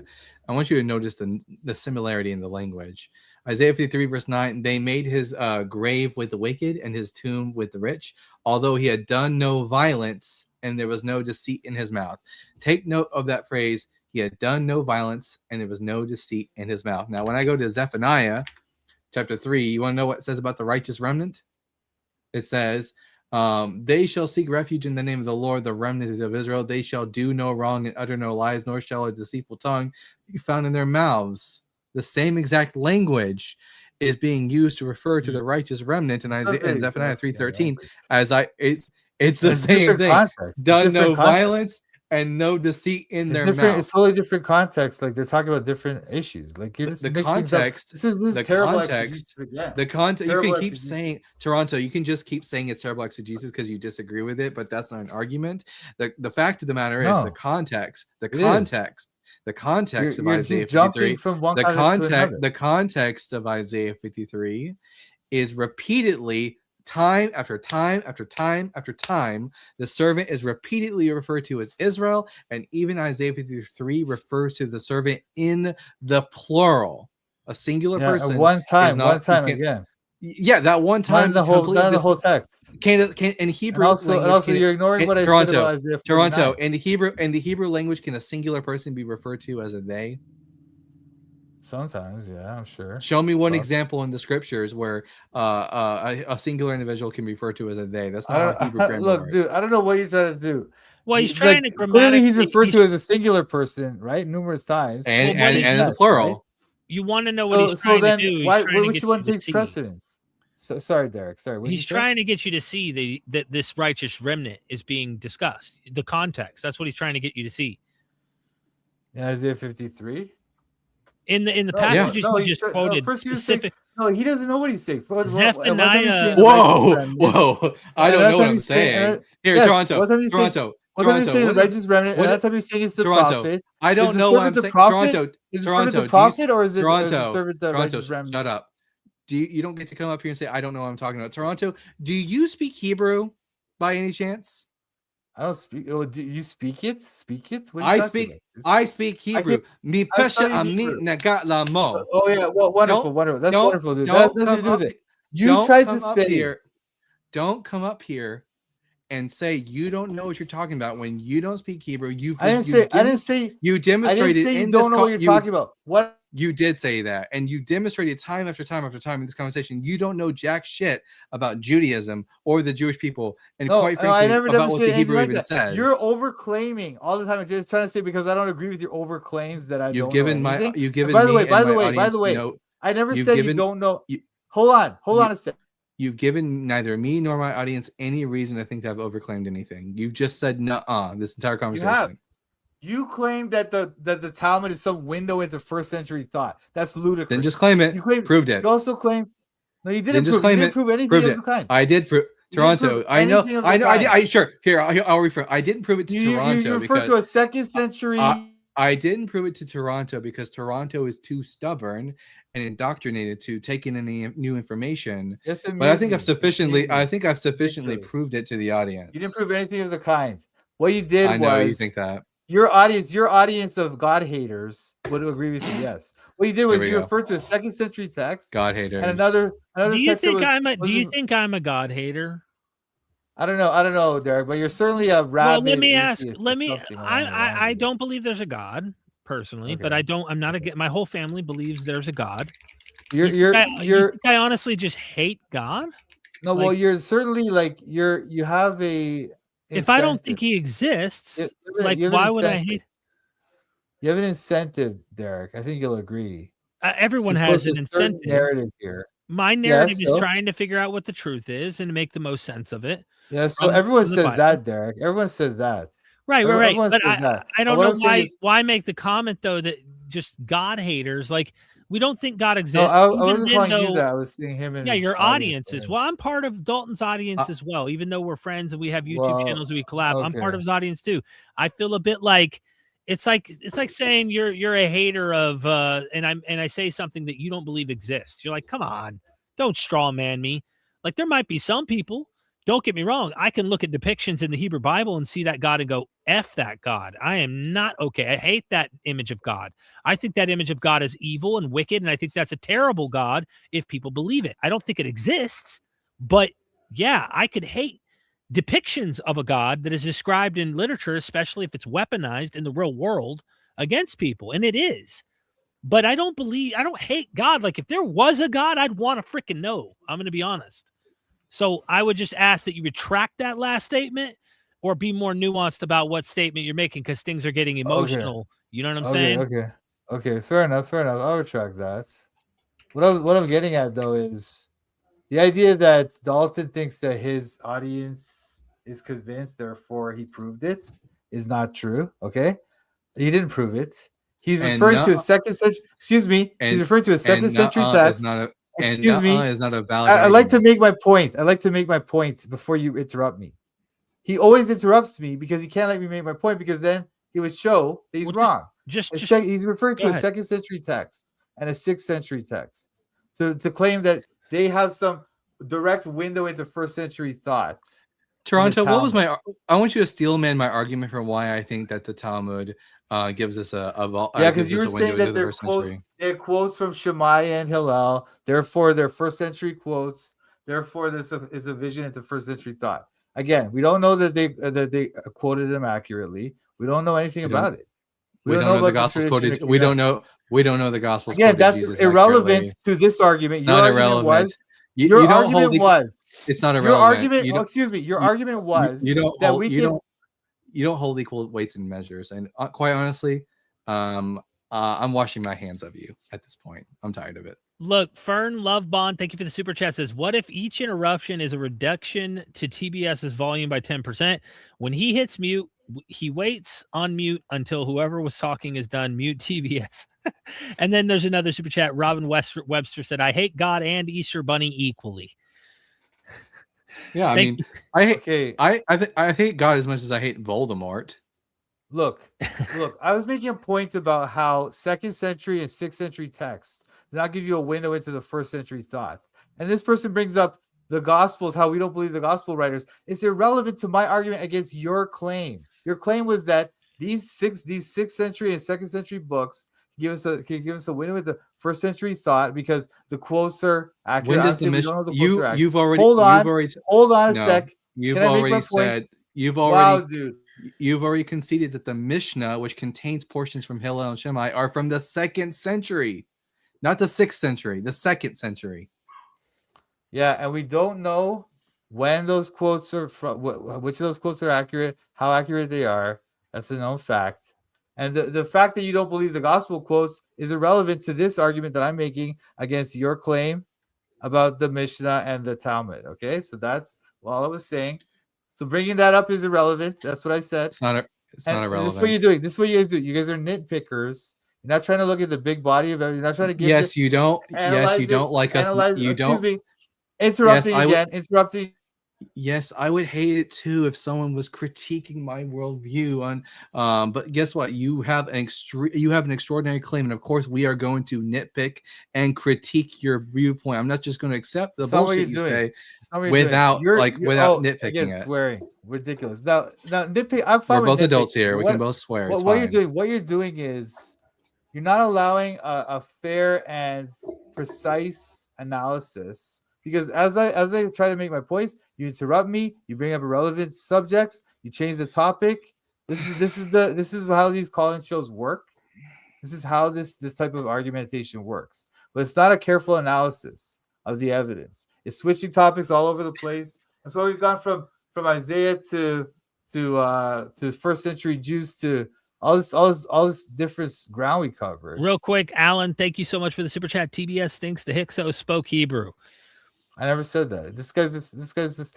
I have a literal list of all the wrong things Kurt says. And here, it's a living document. I'll just give you the same energy you've been giving me, Toronto. And that's my argument. No, I never did that. You're just saying that. Nuh-uh. When I try to explain why 2nd century and 6th century books are not a window into the 1st century, I explain it with reasons and evidence. You say This guy didn't nuh-uh. give You us say, any, "Oh, you're this just saying guy didn't nuh-uh." give us any reason. He's just being ridiculous. What? Yeah, okay. I'm just buddy. I'm just doing Anyway, it. that's not what you do. That's not what you do. You bring up like Exodus 19 Which was Isaiah 49. pertinent. Which was No, it pertinent. wasn't. It wasn't pertinent. It was. Yes, really- it's the only reason it wouldn't be pertinent is if the author of Second Isaiah wasn't Jewish. No, because that's not what he's talking about. And then again, even there, you're trying to go from it's talking about the prophet to it's talking about the nation. You don't know which one you're talking about. That's what I was saying. No, I never said. No. Actually, I do know which one I'm what you're talking about. It's the righteous remnant. And guess what? Fun fact, Toronto. The author of Second Isaiah is a member of the righteous remnant. So I know exactly what I'm talking about. No, again, that's ridiculous because he's talking about a single person. He's not talking about a group. He's talking about a single person. Except for in Isaiah 53, where it is a group. In that one instance. Yeah, and you haven't. That one instance destroys your argument. Text. And the whole no, it doesn't because the whole text is talking about a single individual. Why would the servant being referred to as a them? Because that does occur. That does occur in the New Testament. Or you see this, especially in prophecy, you see this kind of like looseness with grammatical rules, pronouns, etc. You see that quite a bit.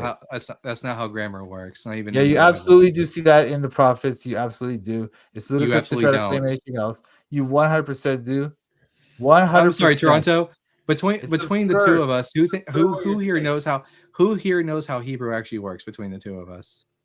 I don't know. I've taken 2 years of Hebrew in seminary, so I don't know why you think you're so expert. I don't think you're some super expert in Hebrew. I seem to know it better than you do, which is crazy. Yeah. Okay. The fact that you sounds like you're wasting your money, bud. It doesn't mean anything. I don't work with the Hebrew that much, but I understand the grammar. You really should. I understand, especially you don't understand the grammar. Show me one valid instance when the plural they is being used to refer to a singular individual. I can't think of one off the top of my head, but that doesn't disprove my argument. Hold on. It does occur that you have this change of grammar, tense, number, and these type of grammatical issues are often switched around. I'm gonna try to look one up, but anyway, look, my point is when I came on here, my point was just to show you that there's good reasons to believe Jesus is the Son of God. And I wish we could have heard some of those. Tonight. You did. But what you did, instead of listening to my evidence, you kept interrupting me and cutting me off and bringing up irrelevant things, changing the topic. If you say 10 wrong things in a row, how am I supposed to remember everything? No, you don't even let me say say a few things. You start interrupting me immediately and just not even letting any kind of argument be set forth. I haven't been. That's obviously not true. Proper argument. This is too much meta. I don't think anyone cares for the meta, but anyway, the pronoun they is used on a singular subject. And Dalton, stop interrupting him right now. I'm kidding. I'm trying to find the thing that he was asking for. But look. Did you find one? No, I'm trying to find one right now. I'm looking it up. Okay. But, we're not going to interrupt you. We're waiting for you to find that example real quick. Now, if you can't find an example, I'll be curious to see your reaction. Okay. How's everybody in the chat? I hope everybody's having a wonderful evening, maybe, depending on. Wait, I was gonna say, Derek. Like, there's other things that are important to this discussion, like not just the resurrection, but also like. Did you find an example though, bro? I want to let's at least. Yeah. Well, okay. You do see this often. This case where they'll refer to like. The nation as a singular person. So, for example, yeah, that's acceptable in Hebrew. Yeah. It doesn't work in the reverse, though. The point is the reverse. That's what does. Dalton's trying to point out, that you do not find they being used for an individual. in the Hebrew. You will find a collective group being called the singular, but you don't get the reverse, is the point. Now in English that might work. We've been using the singular they them since the 1300s, but Right. biblical Hebrew, you can refer to a collective as a he, but you never see, there are no examples in the Hebrew Bible of a singular person being referred to as a they or a them. While you're looking, Gretchen Z Boots, thank you for the super chat. Apologists are funny. Their made-up God is the worst communicator in history, yet they somehow manage to be worse communicators than God. Gretchen's out here burning you, Toronto. You gonna let Gretchen do that to you? Dang. Thank you for the super chat, Gretchen. I want to see which verse from Isaiah 53 is it that they're referred to as 53 verse 8, the last 4 words of Isaiah 53 verse 8 is Mi pesha amin negat lamo, and lamo means they. Means because of the transgressions. The people, the transgression of the people. Yeah, because of the transgressions of my people, they were afflicted. The one who's suffering and afflicted is a they. Hold on. No, wait.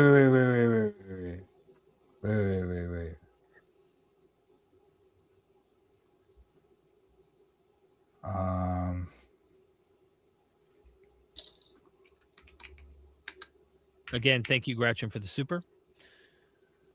Here, I can just show you the Hebrew. Let's see. Share it. Might as well share it. Yep. So, before we get to Isaiah 53 verse 8, I'm just going to make sure that you are going to be honest with us. So I'm going to show you some other verse examples. Psalm 2 verse 4 and Psalm 99 verse 7. Just to confirm. So Psalm chapter 2. Yeah, I'm about to, yeah. Oh, okay. Psalm chapter 2 verse 4 says, Yoshev b'shemayim yitzchach, he who sits in heaven laughs, Adonai yilag lamo, the Lord derides them. You agree that this is what that says? Pardon me? Sorry. I was looking at something else.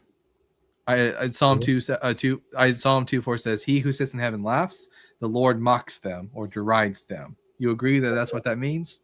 Yeah, sure. And notice the last word used here. It's the word lamo. Lamed mim vav.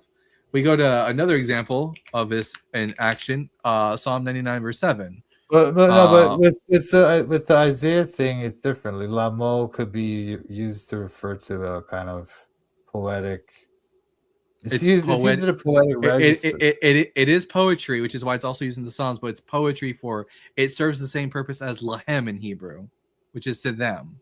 So it says here that about but you can also refer to a single person. I would need an example.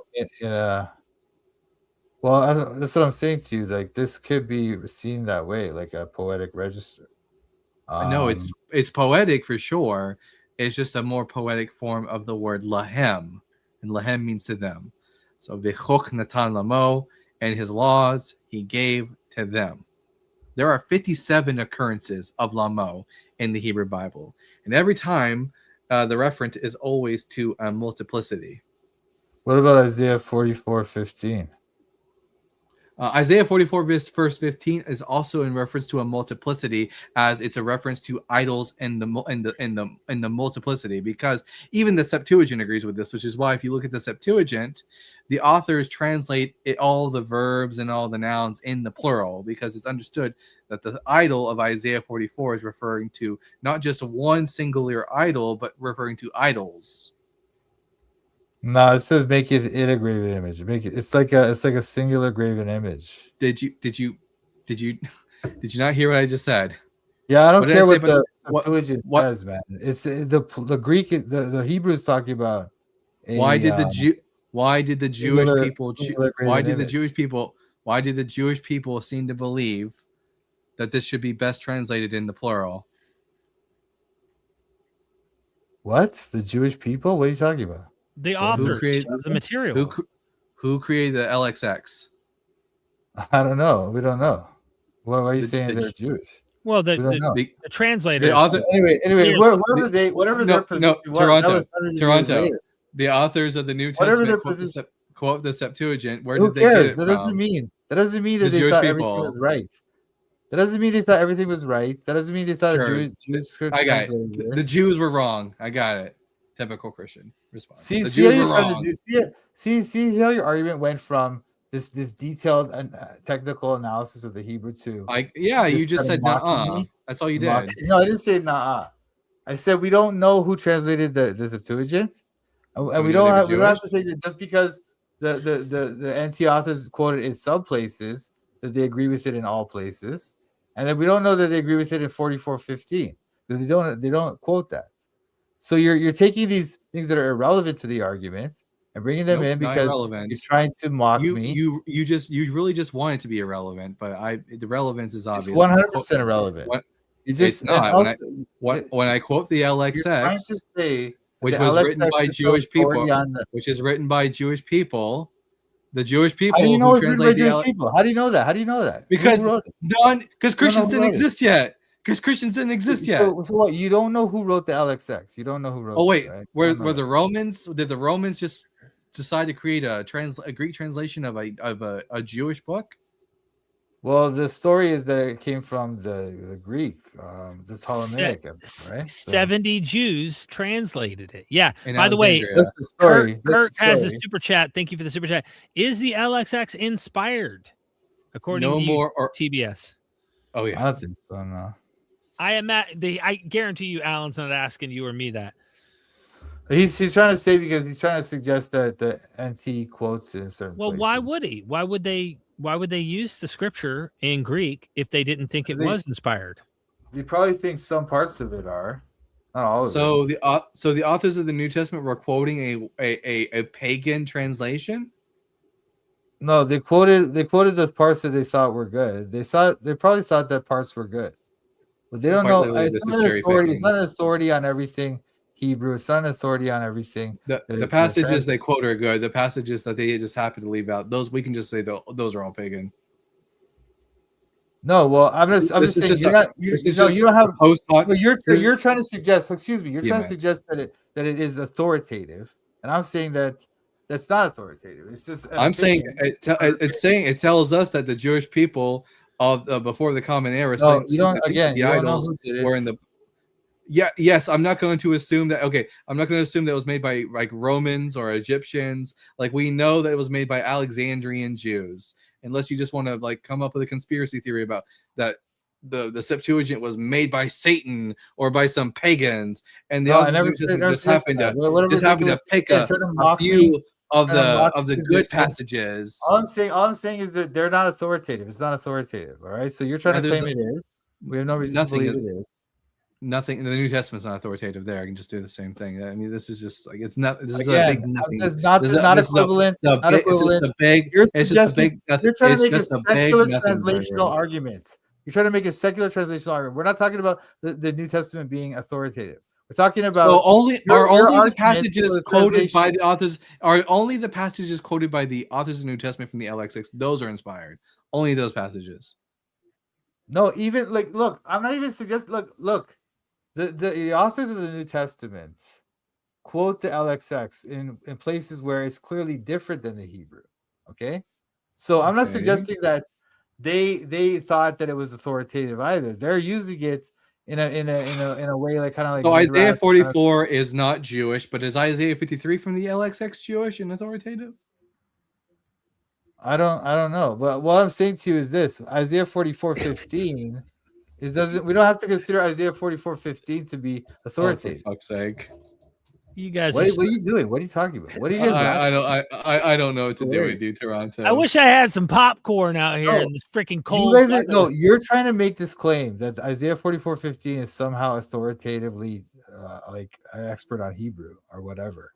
And I'm saying to you that sentence doesn't even make sense. There are clearly errors in the Isaiah 44 is not an expert on Hebrew. What does that even mean?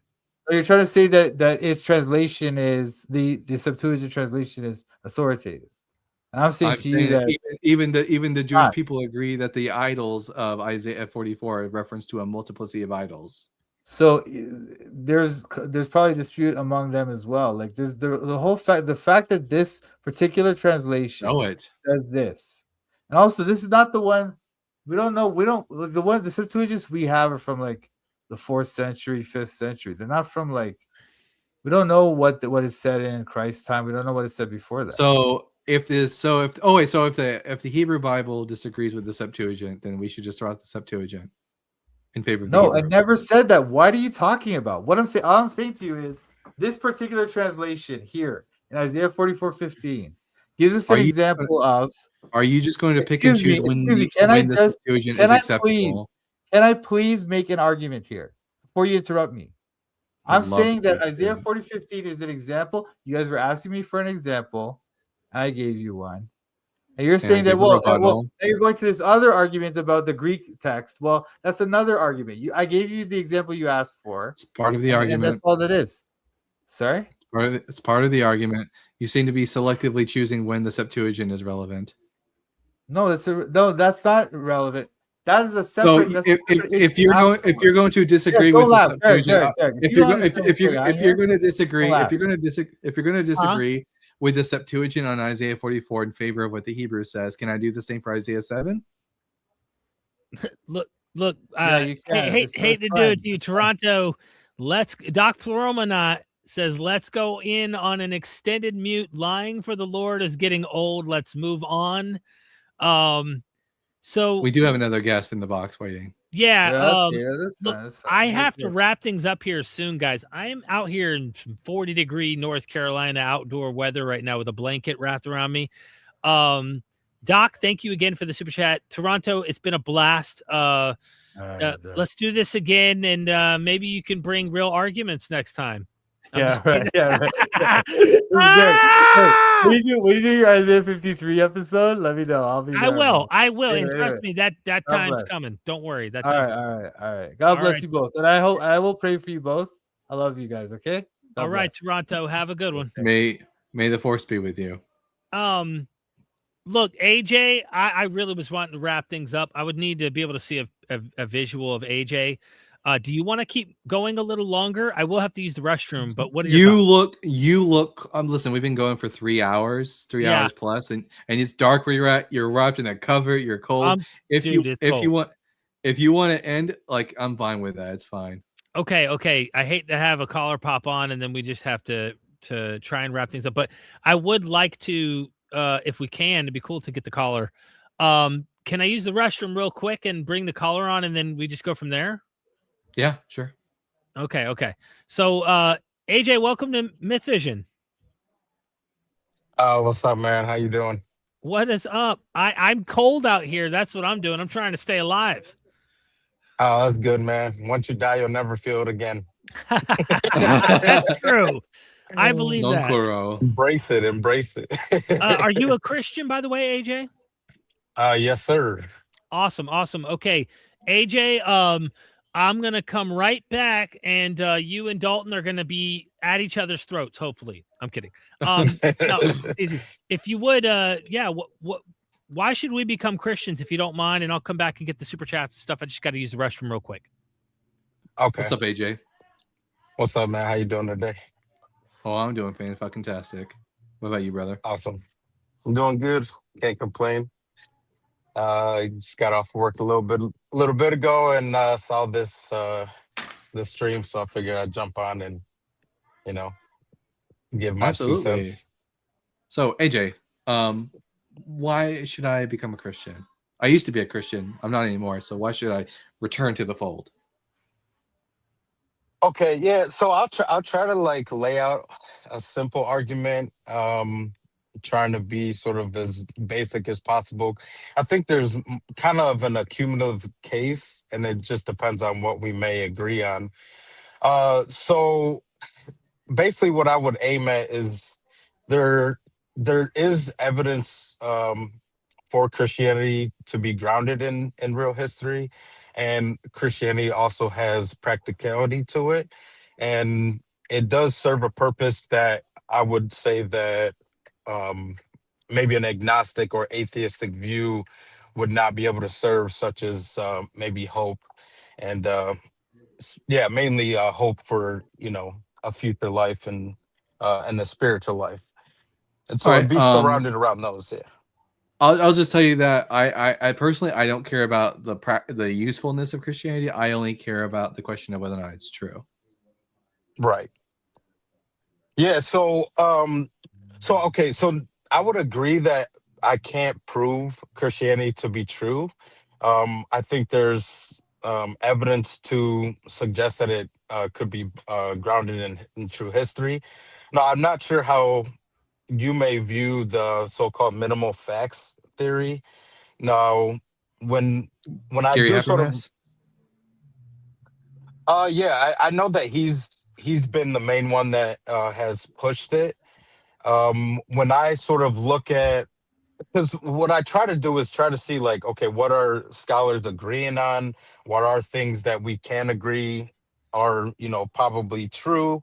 And when they sort of lay out these like minimal facts, from what I've researched, if we if we are able to grant that there is a possibility of the so-called supernatural or miracles, the best explanation is going to be that Jesus actually rose from the dead. And so if this is actually grounded in history, then I would say that sort of points to the truthfulness of overall Christianity. Maybe not every single detail in the Bible, but Christianity as a whole. All right, let's go through those minimal facts, and then you list the first one. I'll tell you if I agree or disagree with it, and if I agree, we can just move on to until we find a point where there is disagreement. Okay. So I believe the minimal facts are that Jesus actually was crucified. He did die. Whether he was buried in a tomb is a up for debate. But later, but he was dead, and then later on, his disciples believed that he had rose from the dead, and this sort of led to the beginning movement of Christianity. I mean, yeah, I agree. My hypothesis on this, quite simply, is that Jesus died. Peter experienced a bereavement hallucination, and the rest is a matter of collective delusion and religious ecstasy. Okay, so you're saying it started with one person sort of illusion or what did you call it? I'm sorry. The Hallucinating. hallucination, and then sort of he's like spreading this gospel and people just believe him basically. So it's not, Yeah, you don't well, have to deal with the mass sort of hallucination theory. no, yeah, there's no mass hallucination. It would start with we know that 30 to 60% of grieving individuals experience bereavement hallucinations, especially in cultures where those things are not negatively looked at. And if you have polyphasic cultures, and so we're a monophasic culture. In other words, we see that what we consider real to be the waking world, and we don't give dreams and whatnot the same level of credibility. But for polyphasic cultures like ancient Israel, if you have a hallucination, it's not that they don't have even a word for hallucination. They don't know it as mental illness or something like that. They think, oh, I'm seeing this person.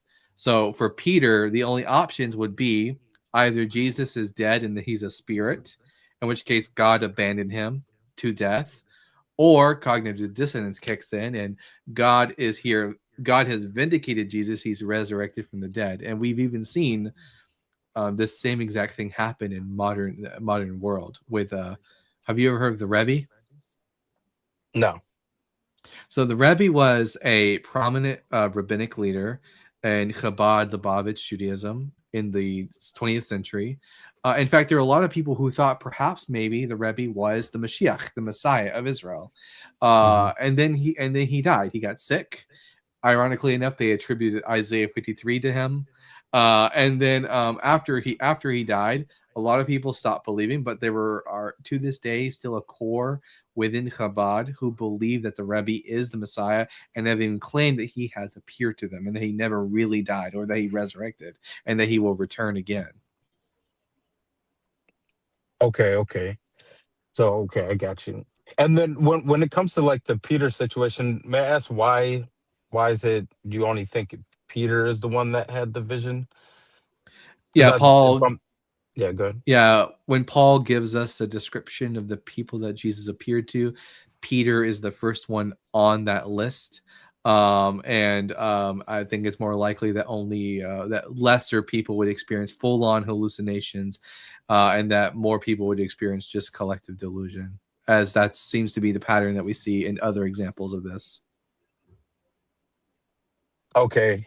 And then okay, and then okay. I mean, I've never really listened to the, I mean, I've heard ironically enough, I think our inspiring philosophy was talking about this topic today, but I don't have like enough sort of experience with both sides of the argument to sort of say which way or the other.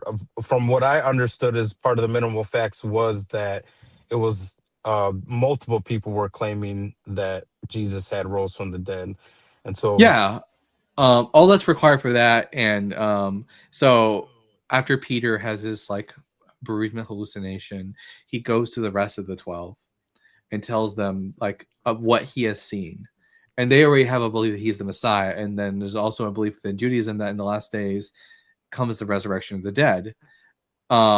So what they would do is they would do what most Jewish people would do in this instance. They would fast, they would pray, they would do all of these ritual activities that would probably result in them feeling Jesus's presence with them in the room. They have a feeling, which I've felt that too when I was like in a evangelical Christian and worshipped. I thought I felt Jesus's presence literally in the room with me. All they need to do is have that experience to feel like Jesus has appeared to them. Okay, and then when you were explaining the Peter situation, you're saying part of the reason why you believe that he thinks that he saw Christ was like a bereavement situation, right? Yeah, 30 to 60% So, of grieving individuals experience bereavement hallucinations, especially in right. cultures where these are more accepted. Now, when it does come to this situation, like how connected are these people? Because I mean, at least according to the New Testament, uh, I think Peter would have only known Jesus for about 3 years. So I don't know like how deep his emotions would be for someone you just know him for 3 years. Well, I have a friend that I've only known for 2 years, and I can guarantee you and this is someone that I've only even met in person once, and I am deeply attached to this individual.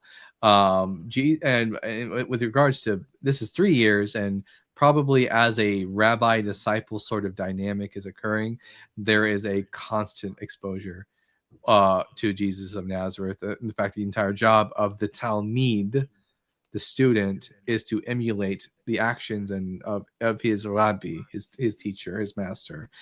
So Jesus would be considered an attachment figure. Right. And okay, so you is there any examples maybe of maybe in studies where where somebody has known somebody for a short time and they are and they experience this sort of height of emotion that does sort of give this experience to them? Because I definitely don't want to say, I'm not going to say somebody can't have a sort of deep compassion or sort of connection to somebody within 3 years, Uh-huh. but but is there any Uh, sort of studies that would suggest this would go as far as like a hallucination I don't know if we have any examples of someone who's known someone for only 3 years, but the time, the amount of or a short time that time? someone, yeah, the amount of time that someone knows another individual who passes away, especially violently, isn't really all that significant. All that's really matters is how attached these individuals were, how much of a relationship did they have, and that's not something that you can really know how well someone is attached to another individual after 3 years. Okay. Like I Okay. do have a good. take for example, someone brought this up. It's an important one. I think Vesper says people are still hallucinating Elvis being alive. Many people who never met him were just fans of the guy himself. Now that claims he has famous, obvious reputation, but nonetheless, you can still have people who have obviously seen Jesus as an important figure. I think even Rabbi Tovia Singer, when I interviewed him, told me about a Christian woman who believed one of the pastors at her mega church in the Philippines or something that she had like lunch or dinner or breakfast with him or something after he was dead. So like there's just all sorts of examples of this that could be the case. This is just one path, by the way. I like some of the paths that I do take on my channel are not always the consensus. Mind you, the consensus is also made up by many people who are in the religion. They are made up of believers. So there's a tendency, I think, of course, to factor in that some of these people are going to hold to what the text seem to be saying and believe them. There's a minority of people who question the authenticity of 1 Corinthians 15 as if it wasn't an interpolation. So there's all sorts of different interesting things. We're dealing with an ancient text that says something, and some have, few have hypothesized that this entire section is interpolated. I also like entertaining some of the ideas by Richard C. Miller, who looks to other Greco-Roman cults of the time using a heuristic study and looking and saying, hey, you notice there's a lot of people who are coming forward swearing that they witnessed the Caesars ascending to heaven in the imperial cult, the Roman imperial cult. And they're eyewitnesses. They claim that they saw these things. Now, we can't interview them. There's no way to like go, hey, what's going on in that head of yours? Or like, what really is the case? We don't know, but we have alternative cults that are around that are claiming to be witnesses of this. And even this gets brought up by Celsus, the critic of Christianity. When he's responding back to Christians, he says, you guys aren't unique in your eyewitness claims. Justin Martyr says the same thing. We believe nothing different. And then he gives this list of all these demigods that Christians have parallels with in the Greco-Roman world. And one of them is that they claim the Caesar has ascended to heaven in an apotheosis. The eyewitnesses, he literally says, eyewitnesses claim they see him ascend to heaven.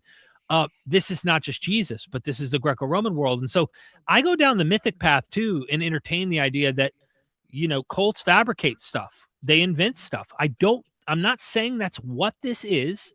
I'm simply saying there are alternative paths we can take on trying to assess this information the same way I would look at Mormonism. I wouldn't trust that Joseph Smith really did have golden plates or really did, that he wasn't making up stuff. But then someone might go, but was he lying about everything? And when you ask historians, they say, no, he wasn't. But he was a good bullshitter. And sometimes good bullshitters are also people who believe their own bullshit. And so I don't know what the truth is. I mean, look, I'm not saying that that's what. Look, we're doing detective work. You see what I'm saying, AJ? We're not like we don't know. We don't have a time machine, right? But when we do, we try to take the best scientific, psychological alternatives that we know from other cults and stuff, and go, what's more likely? This one happened, and it is true, or maybe it's like the others as well. And maybe there's some differences too. Like for us, we're just not persuaded of the conclusion of this one, you know what I mean? And we're looking at all of them and going, hey, there's a lot of claims out there. There's a lot of testimonies out there. There's a lot of all that. Sorry if I hogged too much time, Dalton, but I just kind of wanted to give a few alternatives. In fact, real quick, I just had a recommendation on a text for people to look at for more information on this topic of bereavement hallucination in regards to the resurrection appearances. There's a paper by Dr. Stephen H. Smith called "Exploring the Role of Bereavement Hallucinations in Early Christian Resurrection Beliefs," and it's a good lengthy paper, but it goes into like the role, how bereavement hallucination works, how collective delusions work, and how those could have played a role in the post-resurrection appearances of 1 Corinthians 15. Interesting. Okay. Yeah, I think that would be the majority. The consensus view right now with scholarship is that at the end of the day, there was an experience people had, but they would understand the 1 Corinthians passage to be more about visionary experiences. And it doesn't really give us too much information about those visionary experiences and how that might have taken place. For all we know, these men may have went to sleep and had dreams, and dreams were often considered visionary as well in that time. You have to go to the Gospels, which are later, to try and account inner room kind of experiences. And if they do reflect a memory that guys were in a room in kind of a trance-like praying state or something like that, and then had experiences, who knows? There's all sorts of strange movements out there that have experiences. And I just say strange, not to use it in a derogatory term, but like there are other movements out there that have ecstatic experiences and claim that they see things and all that kind of stuff that doesn't move the needle for me. But I do like entertaining those mythical as well. And I look to Joseph Smith for a good example of that, like people who are willing to make up stuff, but people go, but what were their motives? And I interviewed a scholar yesterday who we were talking about the Gospels. He's an expert on the Gospels, and he also knows the 2nd century church really well. And he brings up how they were getting money. A lot of these apostle type, these people who claim to be important apostolic figures were going and gathering money. This was an issue in the early church, and a lot of these communities were trying to gain income. And you can't, I mean, while they're the ones writing it, all we have is their writings. So with Joseph Smith, if all we had was Mormonism in their writings, you might find some things fishy, but you probably aren't going to find very negative, too much negative PR.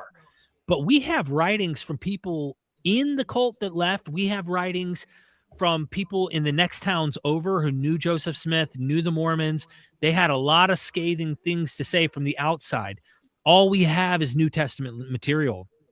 We don't get a Lucian of Samosata or some external critic at the time giving us, what happened. And I wish we did, because then we could get a little closer, I think, to what happened. Real quick, just got to respond to this. Juan Williams, the theory of group hallucinations have been long dismissed by New Testament historians, and that includes secular scholars and as long back as the 20th century even. Well, no one here is proposing group hallucination. We're proposing what's called collective delusion, which is not the same thing. In my hypothesis, only one person has a hallucination, and that's Peter. No one else does have a hallucination. Yeah, that would be Apologia, I think, also proposes this kind of model, I believe. Does he? Yeah, I believe. Yeah, because if I'm not mistaken, Inspired Philosophy and somebody else in psychology was reviewing one of his videos today. So I can tell you this, my final thing I'll say, AJ, and I want to let you have final piece because I do not want to get sick. I am out here in the cold in North Carolina. For me, and this is just me, any natural explanation that is plausible would make more sense to me than the real miraculous one for me. And I'm just saying, because I'm already really skeptical, okay?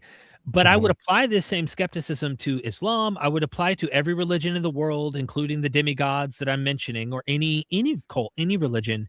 I would just have a high threshold of critical, skeptical thought about it. And every plausible explanation that is even possible is more likely to me than he really rose from the dead.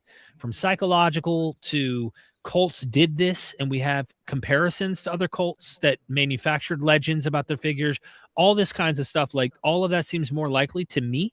And I'm just being honest as a human being to another human being. That's how I feel about it. And I would equally apply it to every religion in the world. Okay. Yeah, no, okay, cool. I got you. I'll try to, I'll just say this, and then like maybe another time we could chat. I'm sorry, I came towards the end. So like when I am sort of reviewing these things, I was born a Christian and grew up a Christian, so I know I have a bias. But I do I try at least to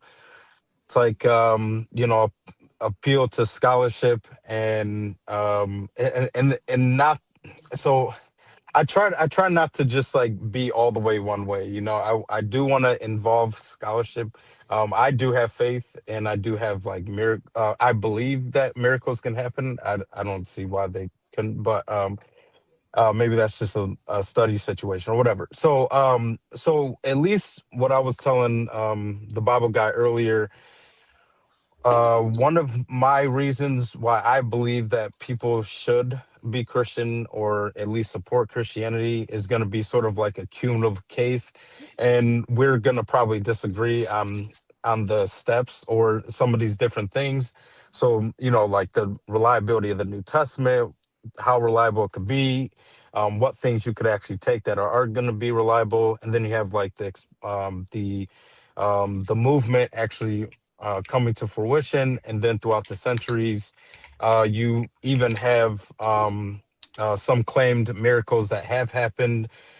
You have some more well-documented miracles, so-called miracles that are vetted by third parties, such as I'm sure you're aware of, like Zaytun or Fatima, things of this situation. So there does seem to be a multitude of things that if I was like in a court and I would say, okay, on this table I could at least put it as a supporting evidence, not obviously wouldn't draw the conclusion, and then on the other table it just wouldn't be evidence at all. There does seem to be there does seem to be a multitude of supporting evidences that would suggest that Christianity has a good probability of being grounded in true history. And I think that some of these like miracles, such as the Fatima and the Zaytun situation, sort of helps bolster that argument. And especially because those things were witnessed by a mass group of people. There's a and when I looked, and this could be wrong, but when I did look at like ChatGPT or AI, and I asked it sort of um what was it? It was basically like making a chart of all these claims that religions make as far as their miraculous claims, and then how many of them been like sort of vetted. And the result that at least came up was that Christianity does have like a decent amount of them, and overwhelmingly more than other religious, and just because other religions are false wouldn't make Christianity true, but it just seems to suggest that there there are sort of miraculous supporting evidences for Christianity. And and and that was like sort of my main sort of pitch, if you will. The irony. I'm gonna make this real quick so that Derek can go Oh, because I'm he's sorry. cold. Can I Look at add one more look. thing? Yeah. I'm sorry. I just want to add one more quick thing. Um, the hope is not a reason to believe in a religion. But I think that hope has like a very important place. And the main reason why I would say that is because we are human, and the idea that, and again, this doesn't make it true, but the idea that somebody will never see their loved ones again, and this sort of is going to have a negative effect on the human psyche, um would seem to suggest that hope is something that is gonna sort of work in my favor. At least something we could put on the table, and it's a very important thing, because of like, if I'm sorry, I'm being long. I'm trying to wrap it up. If like, if from what I understood is like dogs don't have this idea that if when my human is dying, I'm never gonna see him again. But it doesn't like destroy their psyche. Whereas like humans will have this mental breakdown if there isn't sort of some hope to some extent. And I feel like that being a reality sort of does possibly attest to something, beyond this. So Hopefully that makes sense. I'll say this just to end and to wrap things up. One, it's ironic because I use Fatima all the time as evidence against 1 Corinthians 15, because we do have examples of people who were present at Fatima who saw nothing. Also, scientifically speaking, we know for a fact the sun did not dance. It would seem like this. Some people report having seen different things. So these are examples of why Fatima is a perfect example of why 1 Corinthians 15 isn't reliable. And in regards to mourning, dogs do mourn and grieve for the deaths of their owners, and to a point that it can even become very negative for their health. Often even going as far as starving themselves and whatnot. It's really sad. But that's all I want to say. That's it. I just want to say, Herbie Shine, thanks for the super chat. I wasn't expecting a Dalt Canton, the cowboy hat wearing Bible debunking chap live this week. So this is a surprise to see a hoorah.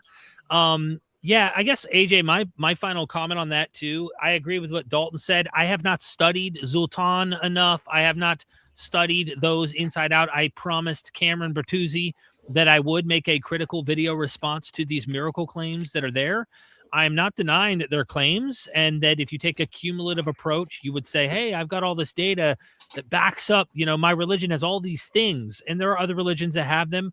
I haven't looked at the statistics on comparisons of like how many miraculous claims from cultures are there, how many more. I mean, we know Christians make up most of the world's population, so it's almost unfortunate if you were trying to do this statistically that, of course, there's probably going to be more miracle claims coming from a religion that has more people believing in it. Eventually, maybe Islam takes that approach and they end up doing it. I know that there are lots of miracles in the ancient world by Asclepius in the Greco-Roman world that we have inscriptions and writings about, but because the cult finally went, I would say, practically extinct, I think some of the ideas were adopted into Christianity, but it went extinct in its own right. That's unfortunate to be able to study it as a case study in comparison to Christianity in the modern era. The dog thing too, the other added part I would just say to Dalton's point, because we all know dogs have mourned the death of their children, their moms, their dads, any other dog, but also their owner, the human that takes care of them, is that even if they don't have the, let's say, cognition to think beforehand that one day death is coming and I will miss them like we might have, once they die, they experience that same mourning we do once we lose a loved one. So the only difference might be that we are able to cognitively be aware that the time is approaching. But then again, we can't read a dog's mind and communicate with them to know that they aren't possibly thinking about this to some. I don't know what their brains are thinking. Maybe they do think about this. Maybe I'm wrong in even bringing that up. And dogs might actually be aware of it because they've seen 2 or 3 cases in their own life and they know that this might be something that they might approach, or someone else that they love dearly might do it again through that trauma. I don't know, and I'm no expert on these things at all. But again, I think it's fair to make a cumulative case for Christianity. And I think it's fair that we dissect piece by piece those arguments in order to show why, it doesn't add up in our minds. So it's just a different approach. And someone like Inspiring Philosophy, I don't know if you've seen the beef back in the day. Me and him had beef. We're cool again. Me and Michael Jones, he's supposed to meet me this summer. And I imagine I'm probably going to ask him about the Islamic dilemma on camera. And just say, hey, can we put our differences aside for this episode and let's talk about the Islamic dilemma, because me and him obviously don't agree on Christianity. But yeah, I've rambled enough. Can I ask you one last question? I just want your thoughts on this. If this is actually true, so like assuming atheism, I don't know are you like atheist or agnostic? I'm an atheist in terms of there being, I don't believe there's a no God. I'm okay. agnostic on knowledge. I mean, clearly, like it's a knowledge claim, but that's the way I'm defining agnosticism there. But I'm an atheist. I don't believe there's a God. Yeah. Okay. So, and this may not actually matter. But and again, maybe my conclusions are not even true. So my assumption is that atheism, the adoption of an atheistic worldview on a mass scale is, I believe, and again, probably biased. I believe possibly detrimental. Possibly detrimental in the sense that it doesn't have survivability. I don't think that a atheistic community has the sort of characteristic backbones that are required for the progression of communities. So like the idea of like and mainly and maybe this is like a modernity thing, because my assumption is that atheistic community is going to be mainly worried about their own sort of desires, and not to say that everybody is like hedonistic, but it like, even if it's like, I don't want to have a ton of kids because it's it's just not economically um probable for me. And if I'm not mistaken, it has been shown that atheists have less kids, and they are But sort of like, that's not a bad thing though. It's responsible. That's no, I'm responsibility. saying like like they're not having enough to sort of what they say, like, oh, you got to have this many kids to sort of sustain a population, and it doesn't seem that they have that sustainability. We got like 8 people going on 9 billion people. I think society will be fine. And if it really ever gets to that point where we need more people, I'm sure we can come up with a solution. Well, I guess the main crux of my argument is like, actually, there is a way to help with this. produces- There is a way to help fix this. Get rid of capitalism and go full communist, and then you don't have to worry about not being able to afford raising kids in the household. There you go.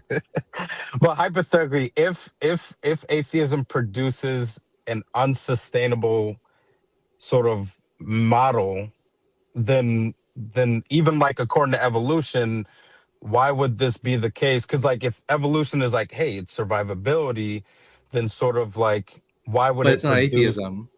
I would argue it's not. I would argue it's not atheism that's producing this. It's capitalism that's producing Oh, okay. this desire to not have offspring. It's all because of the fact that you quite literally just can't afford it. Mm-hmm. So there, and Okay. there's so much there too. I think a future episode where you have more time and I'm not in a popsicle situation here. Yeah, I get you. I'm We sorry, can dive man. a little deeper. No, you're fine. You're fine. Yeah, there's a lot to unpack in what you said, but really appreciate you calling, AJ. I hope to see you in the future. Yeah, got one, and thank you guys. Thank And yeah, hopefully you guys will see you soon. And I hope, I'm looking forward to like you and Inspiring Philosophy having more conversations, or even some of the scholars, because Inspiring Philosophy, I do watch him a lot. Yeah. And I at least like that he does sort of not just do like apologetics. He does try to deal with scholarship. And I know that a lot of your channel is very scholarly oriented, which I appreciate. I mainly watch mostly like the Islamic videos.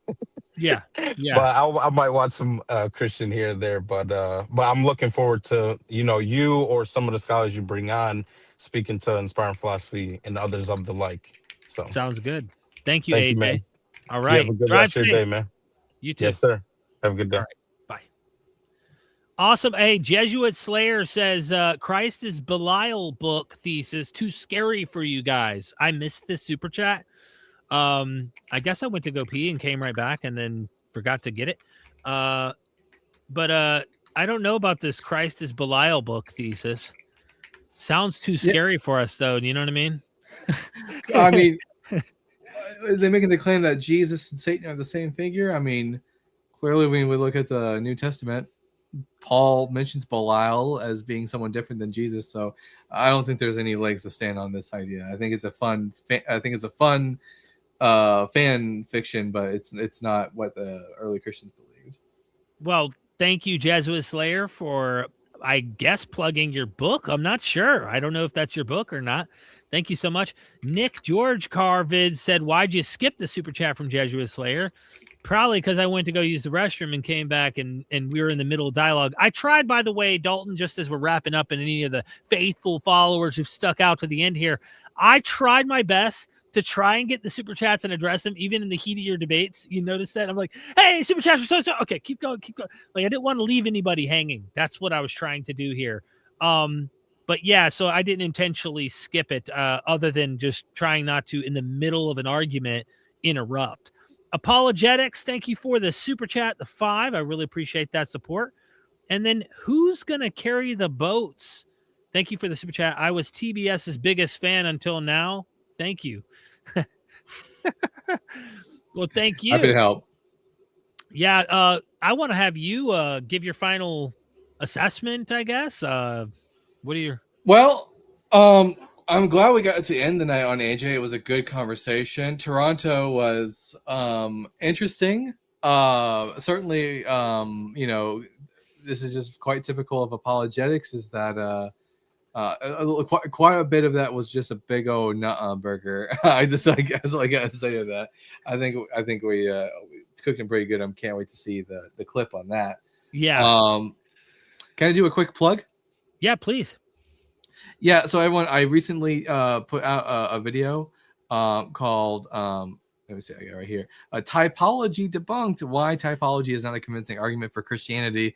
Everyone, if you can please go like the video, share It's it. public. Lots It's of public. engagement.